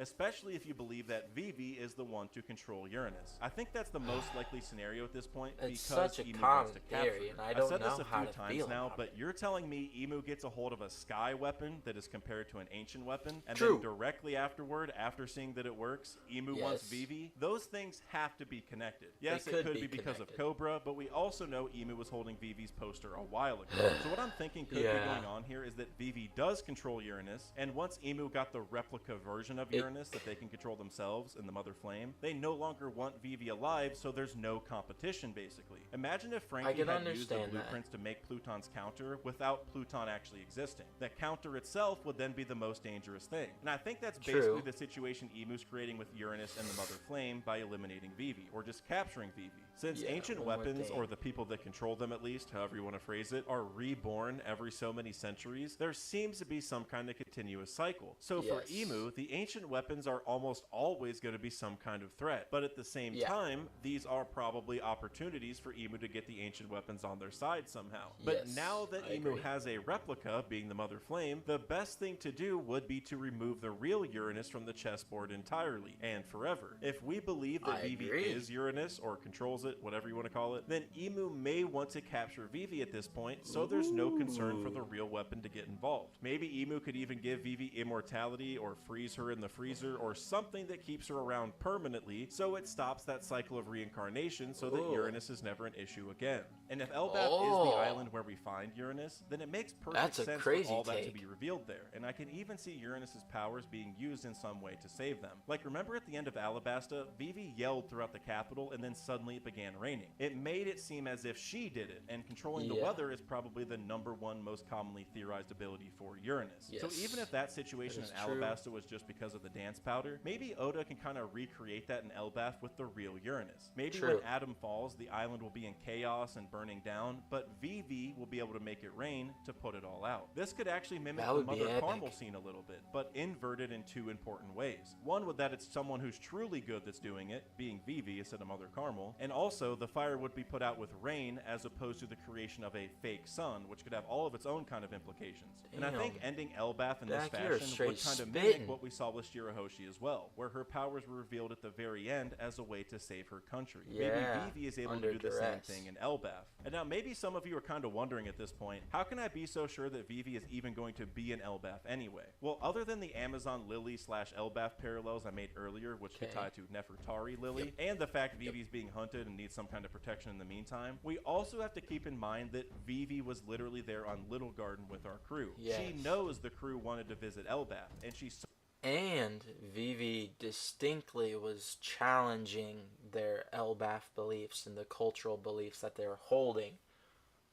saw how much they liked and befriended those giants. It makes sense for her to not only reappear in that arc, but be aware that our crew would be going there. She's with Morgans right now, who's kept close tabs on the Egghead situation, and Egghead isn't even that far from Elbaf, so I think she's going to put 2 and 2 together. I doubt she would want to go to Egghead right away because there's 30,000 Marines, an Admiral, and a Gorosei member there right now, so wading into that battlefield seems like a pretty bad decision, personally. So maybe Vivi will order Morgans to take her to Elbaf instead because she suspects the crew will go there. Or maybe the crew just sees Morgan's ship in midair as they leave using the anti-gravity technology, and then they pick her up and use the coup de burst. Whatever it is, I think the crew is going to find Vivi right after Egghead is over and take her in so they can protect her. I mean, she just got captured by CP0 at the Reverie, her father was killed, and the one guy who saw it all happen is with her right now. She alone could be the reason our crew gets motivated to take on the government. They already like Cobra, they already like Vivi. What about Blackbeard capturing them? And I know this might not be a super fun one, but Blackbeard captures Wapol Vivi.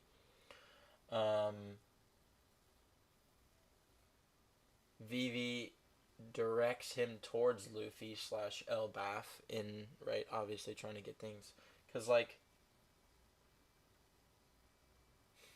Never mind. I don't... Would there be any connection between Blackbeard and Vivi? Here's the thing. Blackbeard wants Wapol. This is my headcanon. Blackbeard wants Wapol's fruit. So that is mainly why I think Vivi and Blackbeard are going to interact. But I also think that Vivi is going to interact with Blackbeard in order to learn what type of a person Blackbeard is, in order to tell Luffy about the type of person that Blackbeard is, in order for Luffy to eventually gain this sort of adamancy about interacting with him.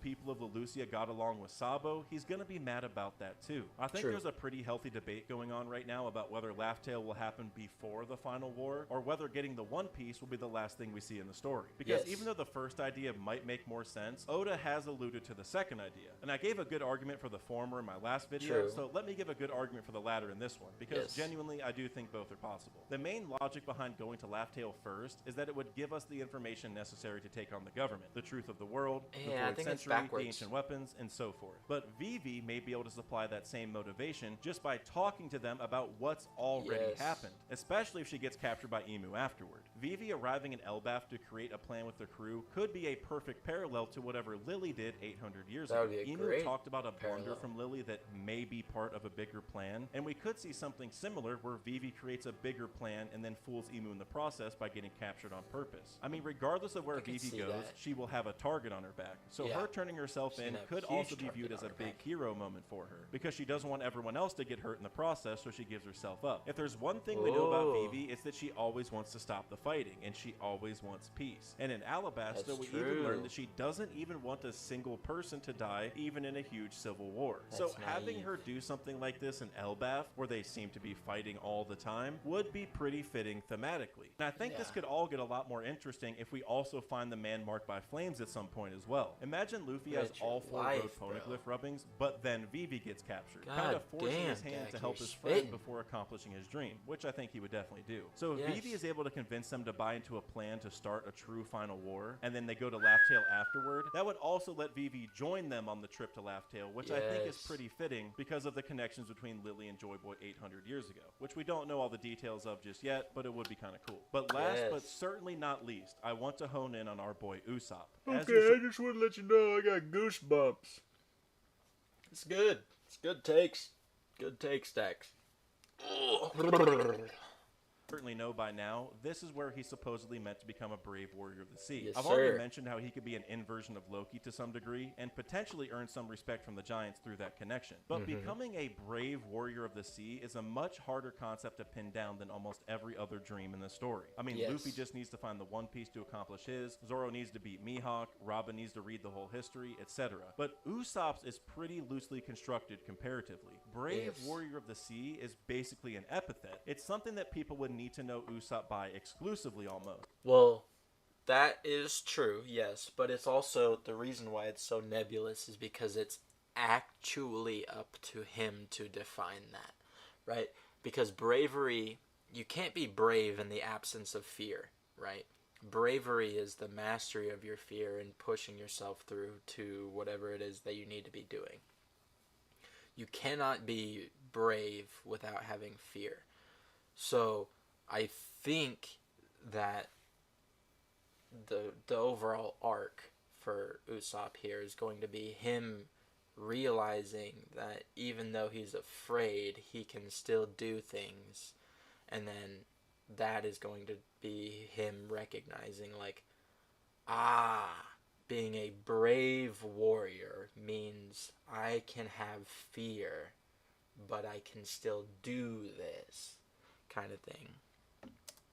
I think it's akin to names like Sora, Warrior of the Sea, or maybe even Nolan the Liar, both names of which came from picture books. And I think this is an idea that's become even more important with Luffy's Gear 5th powers, since it ties to imagination and freedom. Where even Kaido said it's like something out of a picture book. One Piece has stories that are passed down as they could from the lake after the Buster Call. They know how important history is. Saul isn't even a fan of the Elbaf giants, but he still worked with them after... You know, that's funny, because in a lot of the mythos of the Nords, the giants were rune keepers, and they were obviously Jotnar rune keepers. They held some of the giants, particularly the ones that would often interact with sailor witches and things like that, would keep books of runes, of giant runes, obviously, but they would keep these books of runes. And these runes could do things for them, right? Obviously, they would, like, pull out a page, and it'd be like, what's the weather forecast for today, kind of thing, you know? Yeah, agreed. I think once his concept of brave changes, he may realize he's accomplished his dream. Yeah, to me, Usopp's has always felt more internally driven. Like, he wants to be proud of himself. He wants to be brave over himself, right? The reason he wants to be a brave warrior of the sea is he wants to not be crippled by his fear. He wants to not be crippled by his anxieties. He wants to not be limited by the shaking of his knees when he's faced with a terrifying situation. But that's not what the definition of bravery is, you know.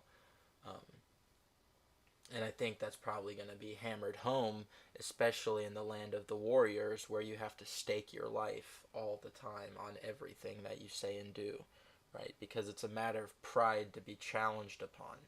If you're not staking your life on it and you don't fight to your best with everything you got in order to live, then you can't be brave.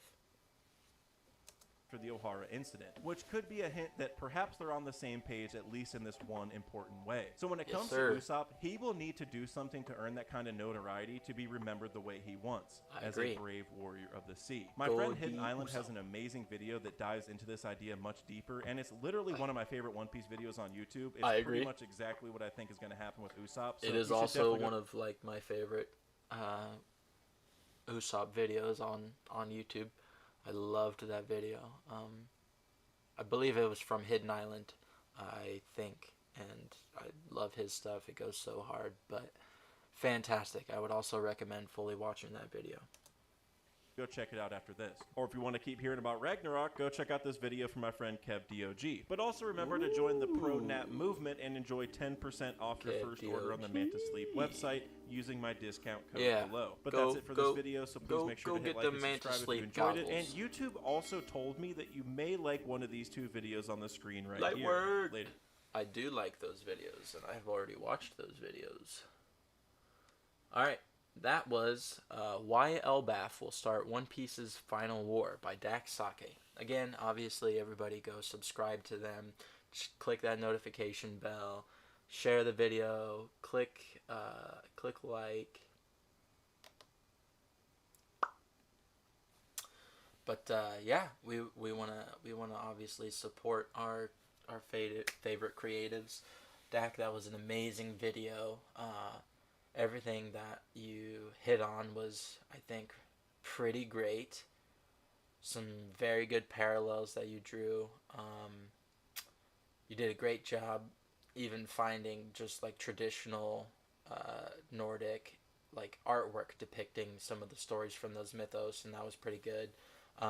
Your editing was insane. Again, obviously, the flow and the visual effects and the way that you kind of flow your points together along with the visual showings, and then the sort of even repetition of your points, kind of connecting it back all to each other throughout the video. I mean, that was a good 10 out of 10 video.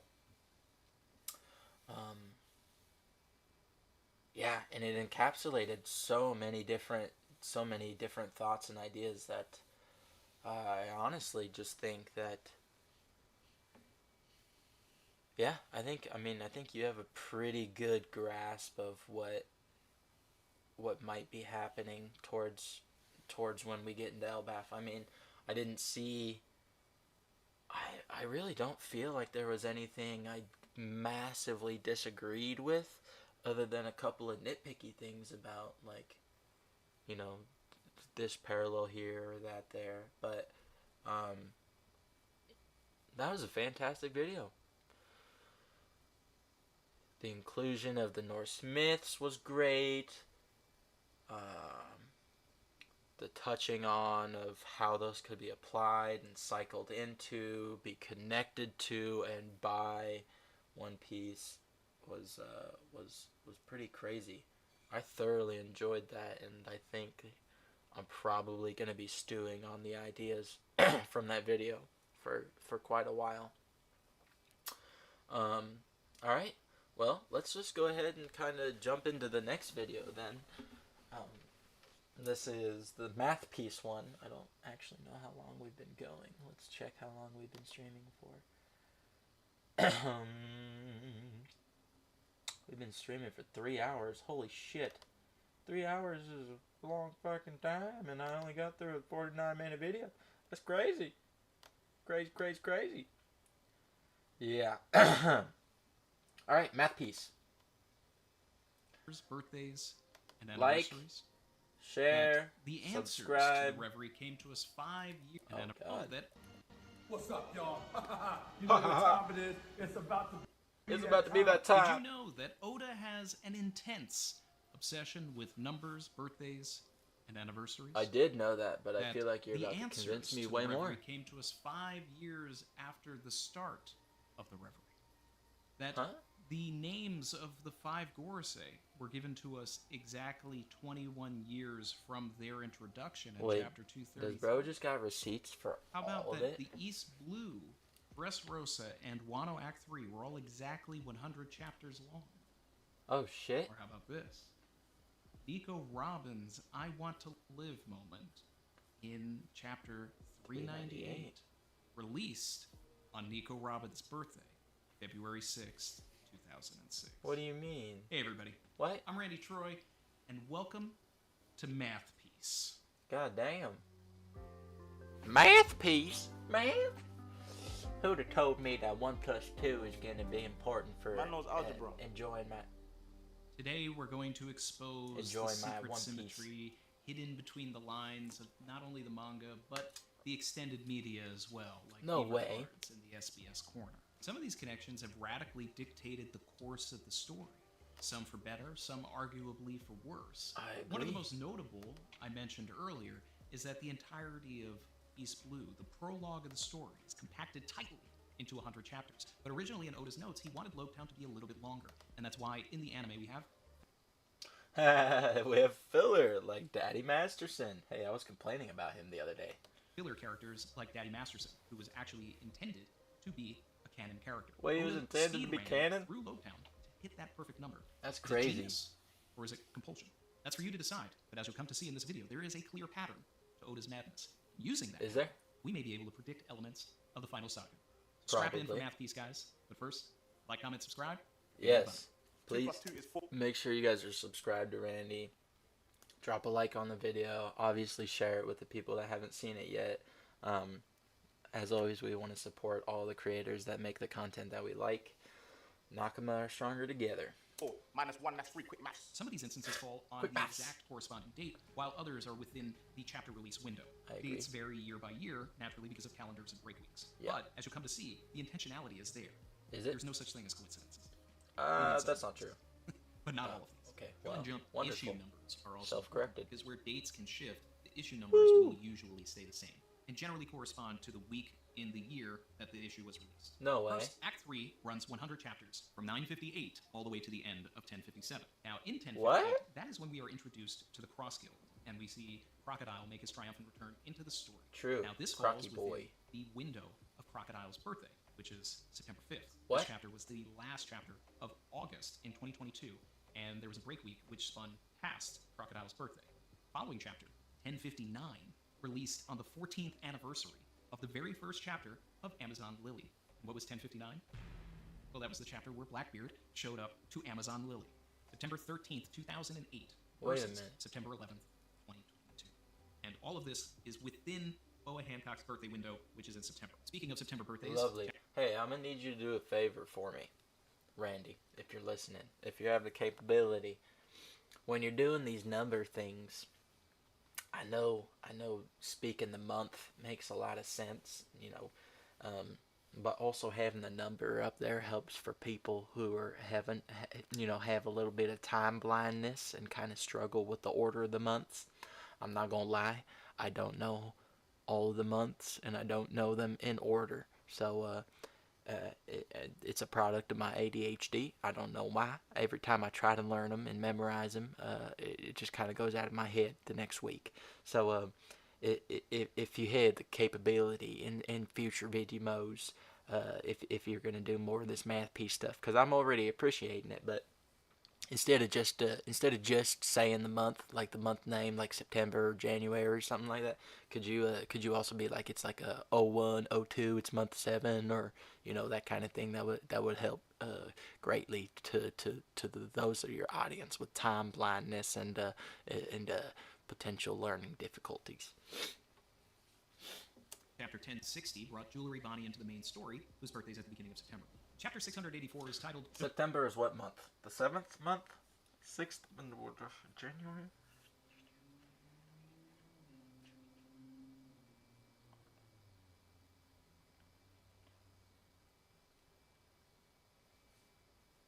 Ah, fuck. I'm retarded. I'm sorry. Don't Do It Vegapunk, and revealed the very first silhouette of Dr. Vegapunk that we had ever seen. This was on October 15th. That's crazy. During the Punk Hazard arc. 10 years later, on October 10th, 2022, Oda released Chapter 1062, which 10 years introduced us later? to Lilith, Shaka, and Atlas, Oh. 3 satellites of Dr. Vegapunk. Chapter 1062 also revealed that Kuma is Bonnie's father, and introduced us to Seraph and Kuma on the issue Started this anniversary one, but you of haven't Chapter finished it? 473, Yeah. titled Warlord. I put it on a 1.5 because it's a 31-minute video, and I spent 3 hours reacting to the last video, and the last video was only 50 minutes. So we're gonna try to go through this one a little bit quicker. Wow, man is literally fucking flying through these connections. Appears. Both of those were issue 45. Following this, in Chapter 1063, Oda does something very peculiar, something that he has really never done before. We start an arc, and then Oda decides to remove us from the action of that arc and catch up with Law during the window of his birthday in October. And the first thing that we see... I know is that Law one's the being turned 10th into a month, woman by because Doc that's Hughes my birthday on Doc month. Hughes' birthday, October 18th, 2022. Now, while those examples might seem a little looser than most, this was actually a very calculated stall tactic from Oda. Why? Because he wanted to The hit a chat particular slowed me down a anniversary. lot. 10 years ago in Chapter...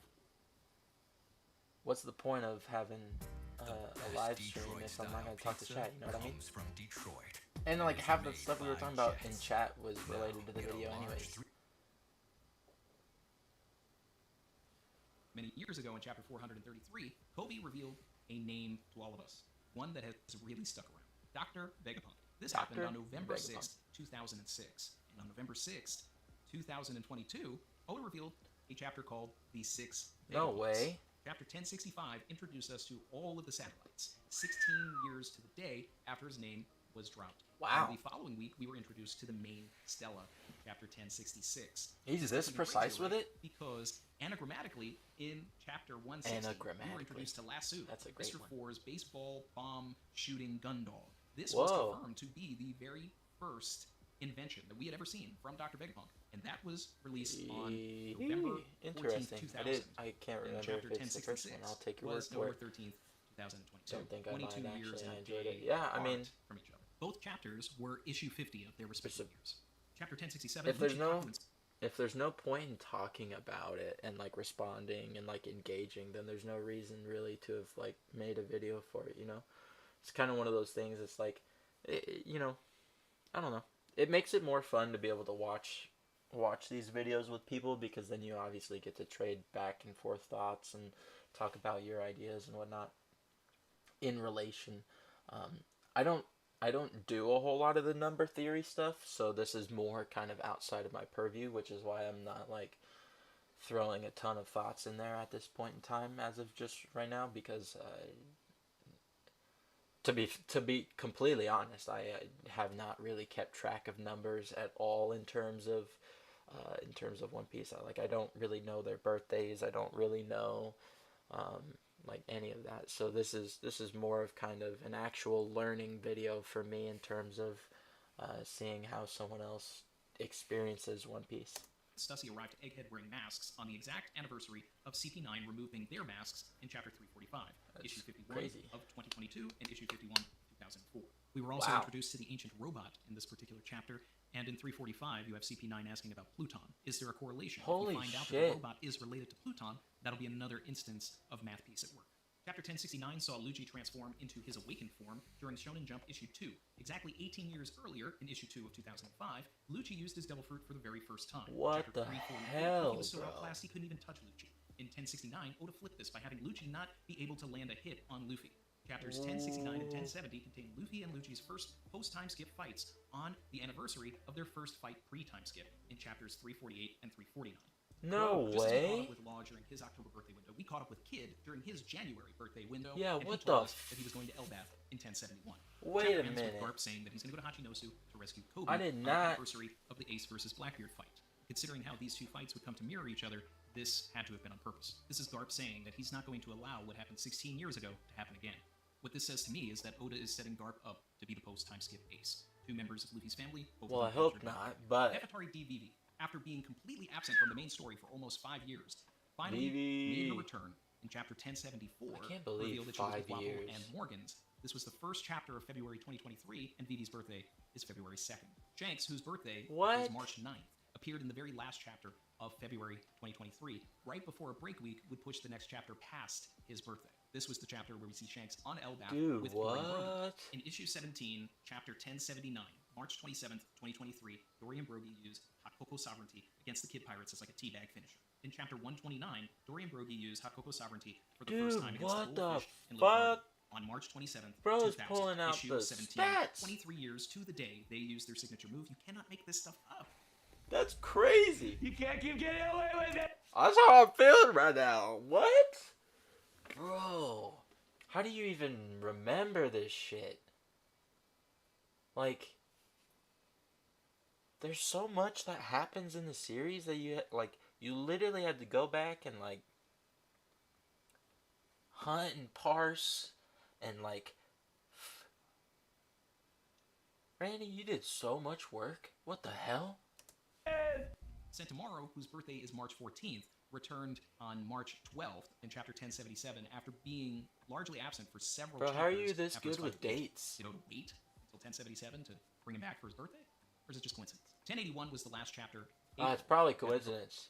With all the data you've provided me so far, I'd like to say it's probably just coincidence. Fuck it. Garp versus Kuzan fight right before Garp's May 2nd birthday. You The know, next couple of listen. these- I thought Oda was methodical, and I knew he was methodical, and I knew that he does like ungodly sums of research for things, but holy shit. He keeps track of this shit, man.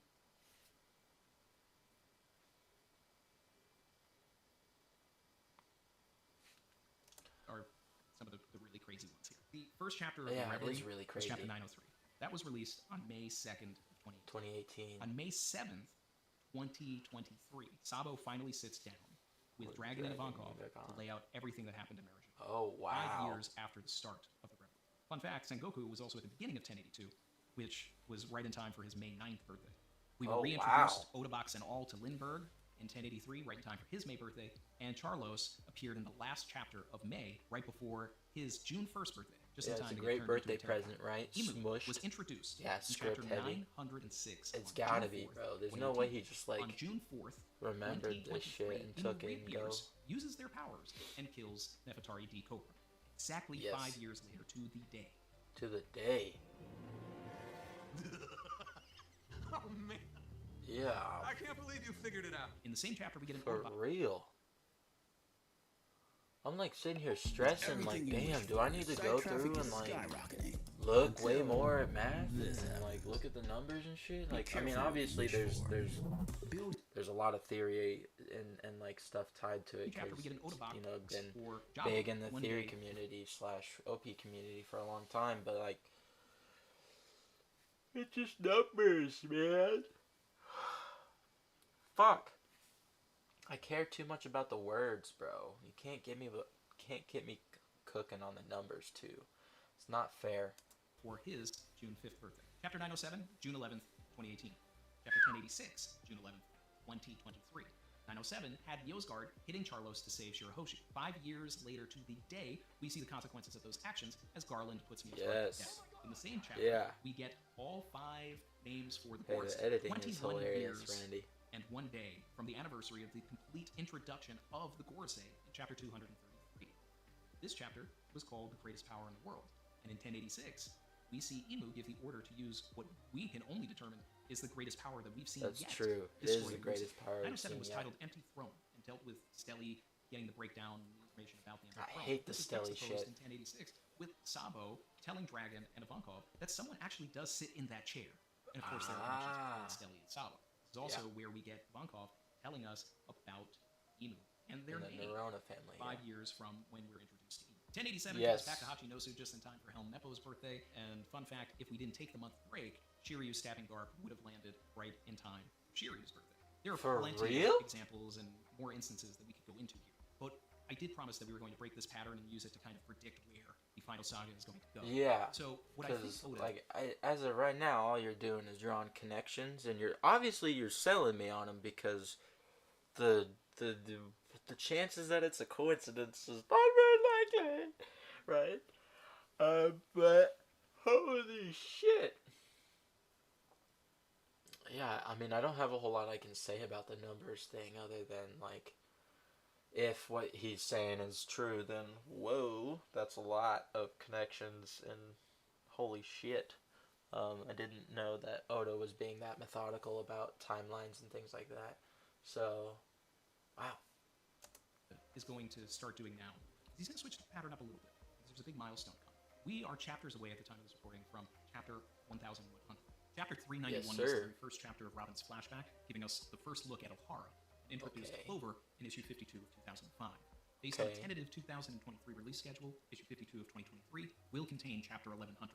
This will be prime real estate for some lore on Robin, Clover, Ohara, the Ancient Kingdom, Saul, all of it. So I think that Oda is going to start making anniversaries based around what happened 1,000 chapters prior to said event. Chapter 100 gave us the introduction. I mean, that would be great. He says to Smoker that the world is waiting for our answer. Could we get that answer in chapter 1100? Revolutionary Army seems to be getting We ready still to play a have major 9 role more finally in chapters of story. Egghead. Could this be where Luffy and Dragon finally meet Unless again? Dragon shows up After to Egghead. 1,000 chapters have passed. We saw Dragon arrive on Ohara in chapter 1066 with When Robin, was who was Dragon victims, first and we learned that the mentioned events of to Ohara are Luffy? what lit the When is it that post Ennie's lobby when Garp tells Luffy that he has a dad? That's what, like chapter... It's like chapter 700? 720? What is Ennie's lobby? Is Ennie's lobby in the 400s or is it the 700s? I can't fucking remember.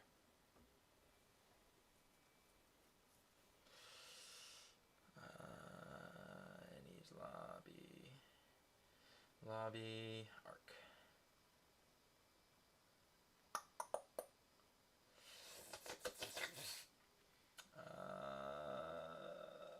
Ennie's lobby arc chapters.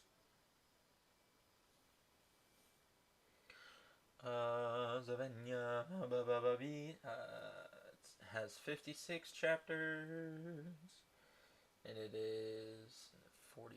939 through the 45th volumes.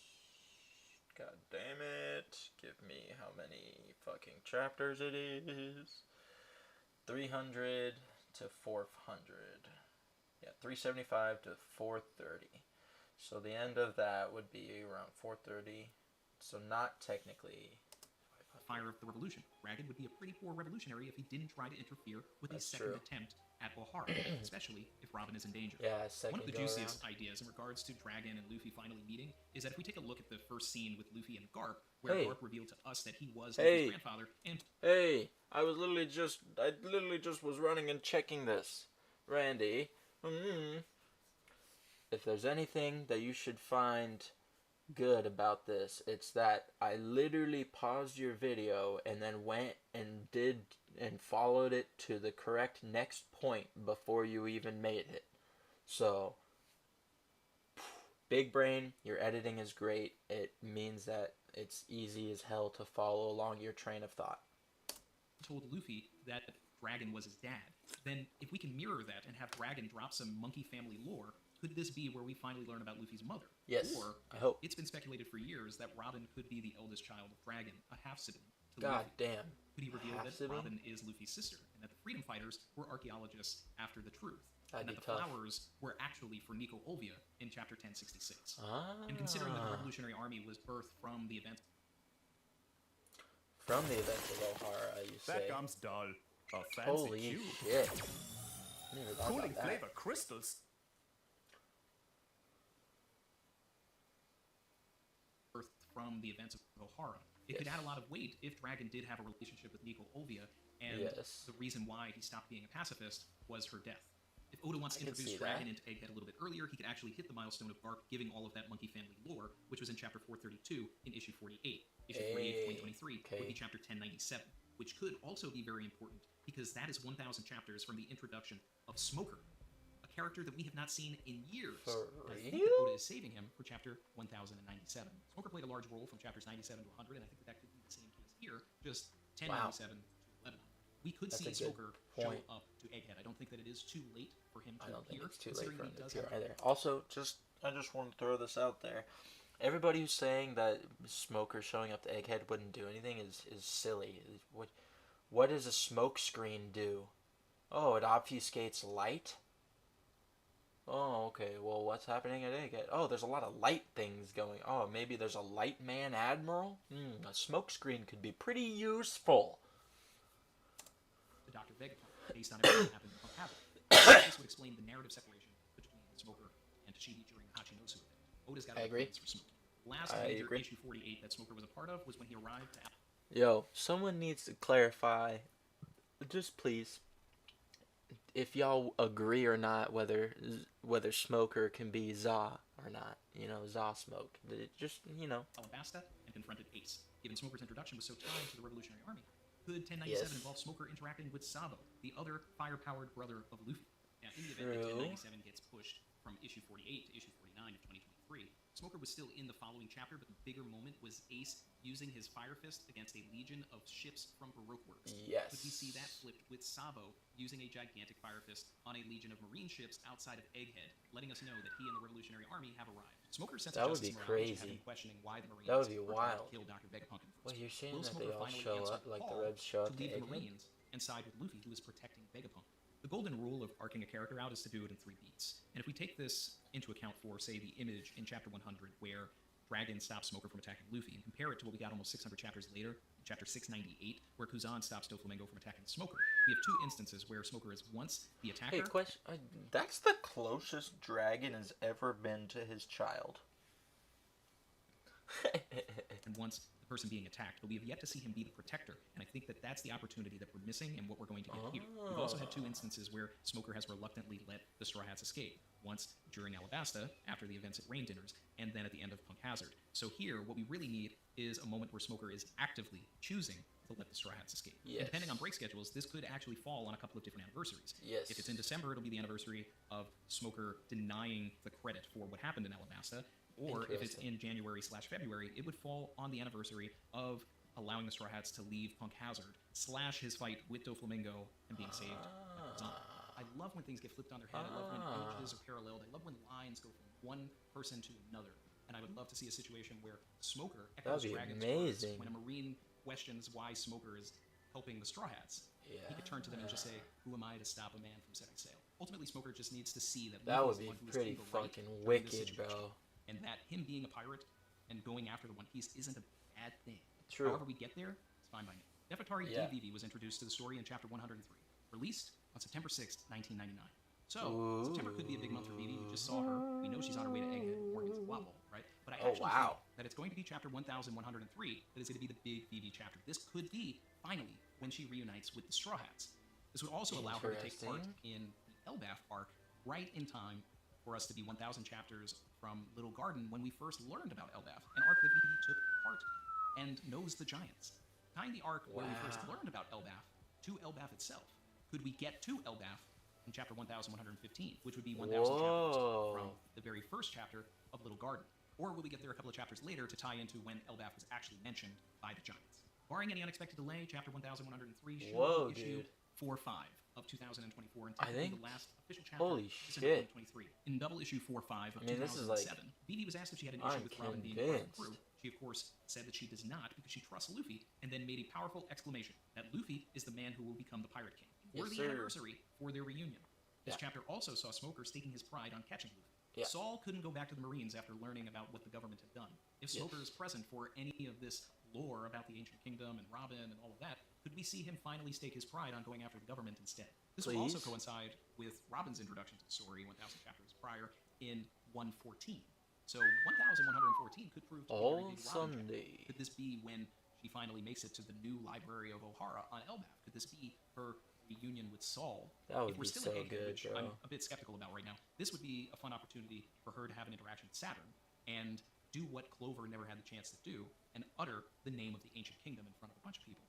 Dude, that'd be crazy. Stick with anniversaries. That'd be Clover crazy. Talking to the Gorosei about his theory about the Ancient Kingdom right before he's about to utter the name against Shadow is split across issues 4-5 and issues 6-7. Both of those are double issues. They are the first and last chapters of each year. And this year will be chapter 1103 or 1104. Either of those could be Robin announcing the name of the Ancient Kingdom. It doesn't matter what your name is. That's Alternatively, true. if we're on our way to Elbaf, set to arrive by 1115, this could be a good chapter for Vegapunk to expand on his relationship with Saul.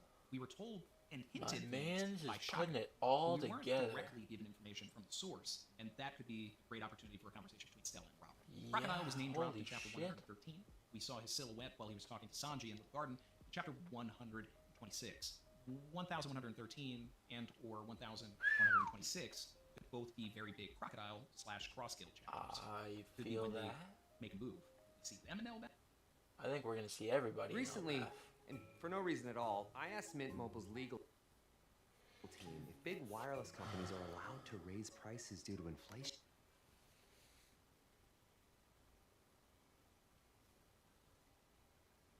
Them in Elbaf?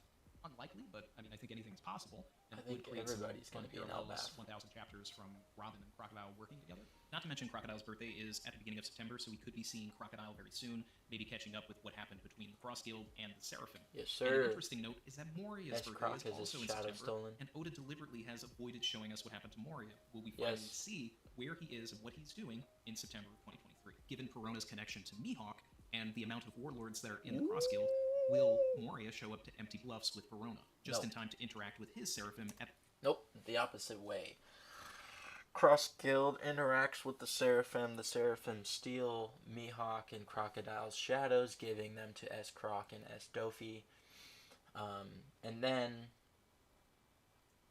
in fleeing from said Seraphim, Cross Guild goes to Hachinosu, picks up Gecko Moria, who has obviously shadow powers, and will have Garp's shadow at that point in time. At the same time that Crocodile is seeing his.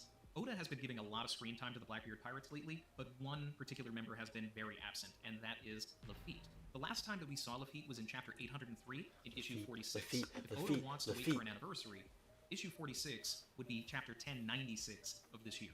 Lafitte is the only member of the Blackbeard Pirates whose Devil Fruit has not been confirmed to us yet, and if Lafitte was actually Oh, it is the bird fruit, the Tori no Mi, model mythical dove of peace, held by the demon sheriff, Lafitte.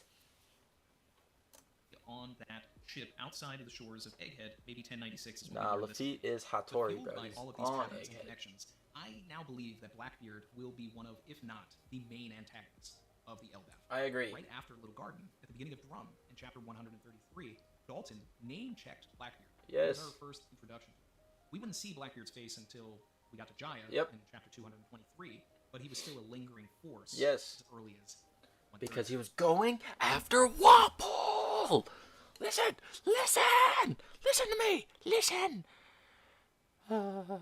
Blackbeard wants Wapol's fruit. I'll just say that. So I expect 1133 to be a big Blackbeard chapter. Now, Yes. It's a bit far away from the action, so taking into consideration some of the other chapter numbers, 1123 would be 900 chapters from his introduction to Jaya. 1223 would be 1,000 chapters from Blackbeard's actual introduction. Could Wow. that be when we're dealing with him in Laughtail? Who knows? Wow. But I think it's also important to focus on dates. Chapter 113 Yeah, wow. released on April 24th in the year 2000, and chapter 223 released on March 25th, 2002. So March and or April could be when we see Blackbeard make a move. Yeah, But bro. why I say that March. Blackbeard really should take a part in Elbaf to begin with is because in an SBS, Oda revealed that Blackbeard's hobby is He's an archaeology. archaeologist, And yeah. now with all of the books from O'Hara sitting on Elbaf, it is an archaeological goldmine that Blackbeard should not miss out on. So you're Cannot right, miss that out it plays on. a role in the arc that is dealing with the spiritual successor of the Library of O'Hara. Yes. Now, if Wapol ends up staying in the story as some sort of tag-along with Vivi, then it could be really interesting if Blackbeard does show up on Elbaf and Wapol is there, because we could see his PTSD reactions and his animosity flaring up from Blackbeard's attack on his home kingdom. Bro, Could listen. we finally get a reason for why Blackbeard... Yes, we'll finally get that reason, and that reason is Wapol. He wants his fruit, bro. He wants the ability to eat things and gain their ability. It's so easy. It's so simple. Why does no one think about it? attacked Drum in the first place, because we still don't know that information. A fun idea and a way to tie everything together. And this is where, let's really get into math case, right? Blackbeard wanted to be one of the 7 warlords of the sea. But the only way to become one of the 7 warlords is if there are not 7. You have to subtract 1 from the 7. -1. True. And then once there are 6 warlords, then you can take that position. We already saw Ace investigating Alabasta because there was some sort of a connection to Blackbeard. What if Yes. Blackbeard reveals that he was targeting Crocodile the whole time? And what if there is a relationship between Wapol and Crocodile that has yet to be uncovered? Based around Wapol's hatred and animosity towards Cobra, could he have been funding Project Utopia? Blackbeard attacks to get at Crocodile's money. Could he have been funding Crocodile Baroque Works? Oh, man.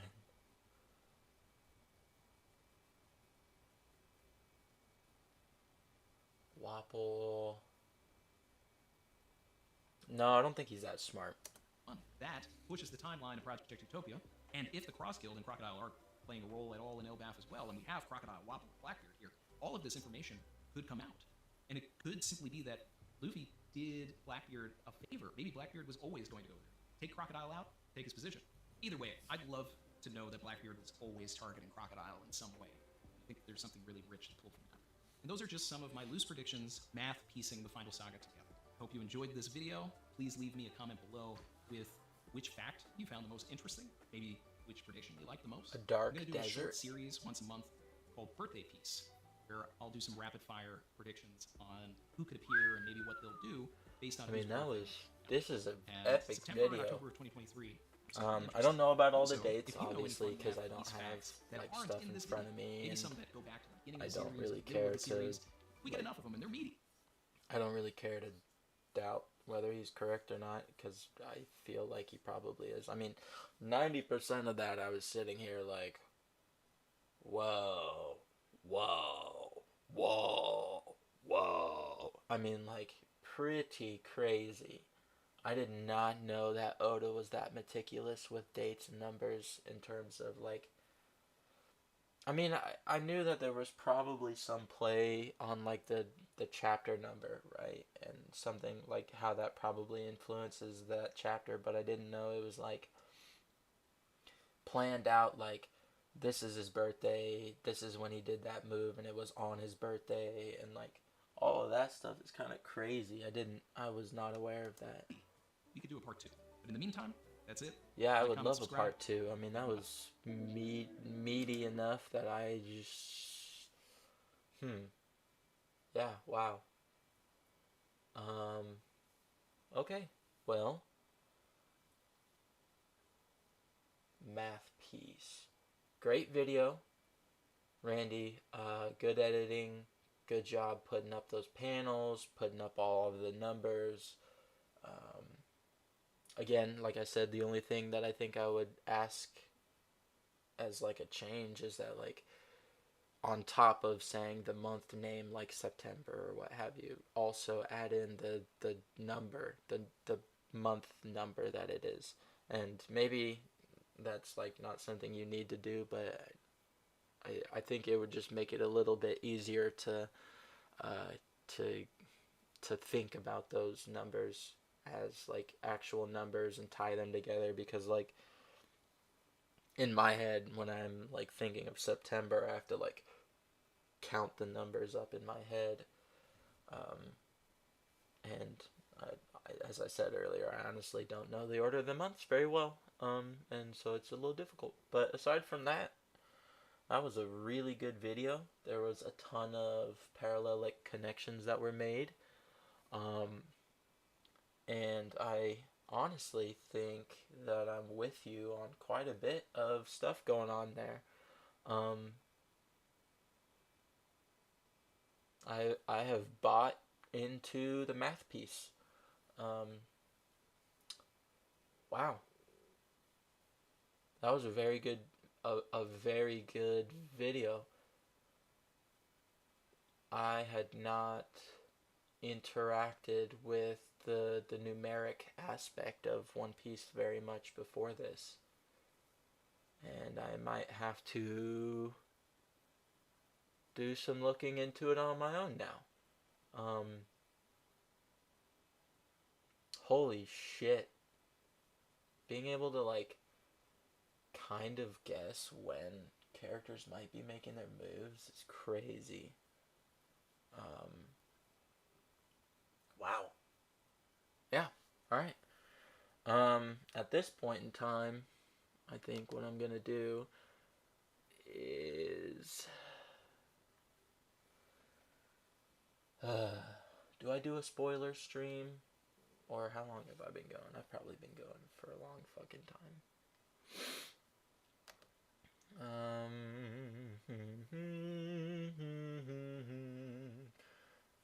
Yeah, I've been going for like 3 hours. 3 hours and 41 minutes. Well, is anyone here with me still? If you are here, would you guys rather me end this stream, create a second stream, and then like retitle it and all that stuff, and then do spoilers, or would you guys be okay with just like transitioning into spoilers?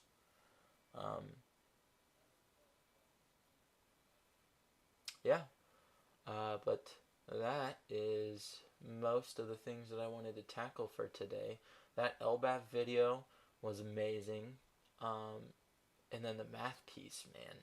I mean, Randy, even you touched on when we might be going to Elbaf. You said what, 1116, 1116, 1115 for Elbaf. That makes a lot of sense. You're back. Lubu, question. Do you think it would be better for me to end the stream and then start a new one for spoilers, or do you think I could just tag it on at the end of this and then edit out? You make another video just to have one. Yeah, I mean, I'll probably be splitting this into 2 VODs anyways, obviously, because, you know, there's the math piece aspect of it, and then there's the Elbaf aspect of it. So I'm already going to be kind of like chopping it up, so I don't know if I want to So I don't know if I really kind of want to just like stop stream and then, yeah, this one long. So you would recommend stopping it and then like changing the title and then sending out another like, hey, we're doing spoilers.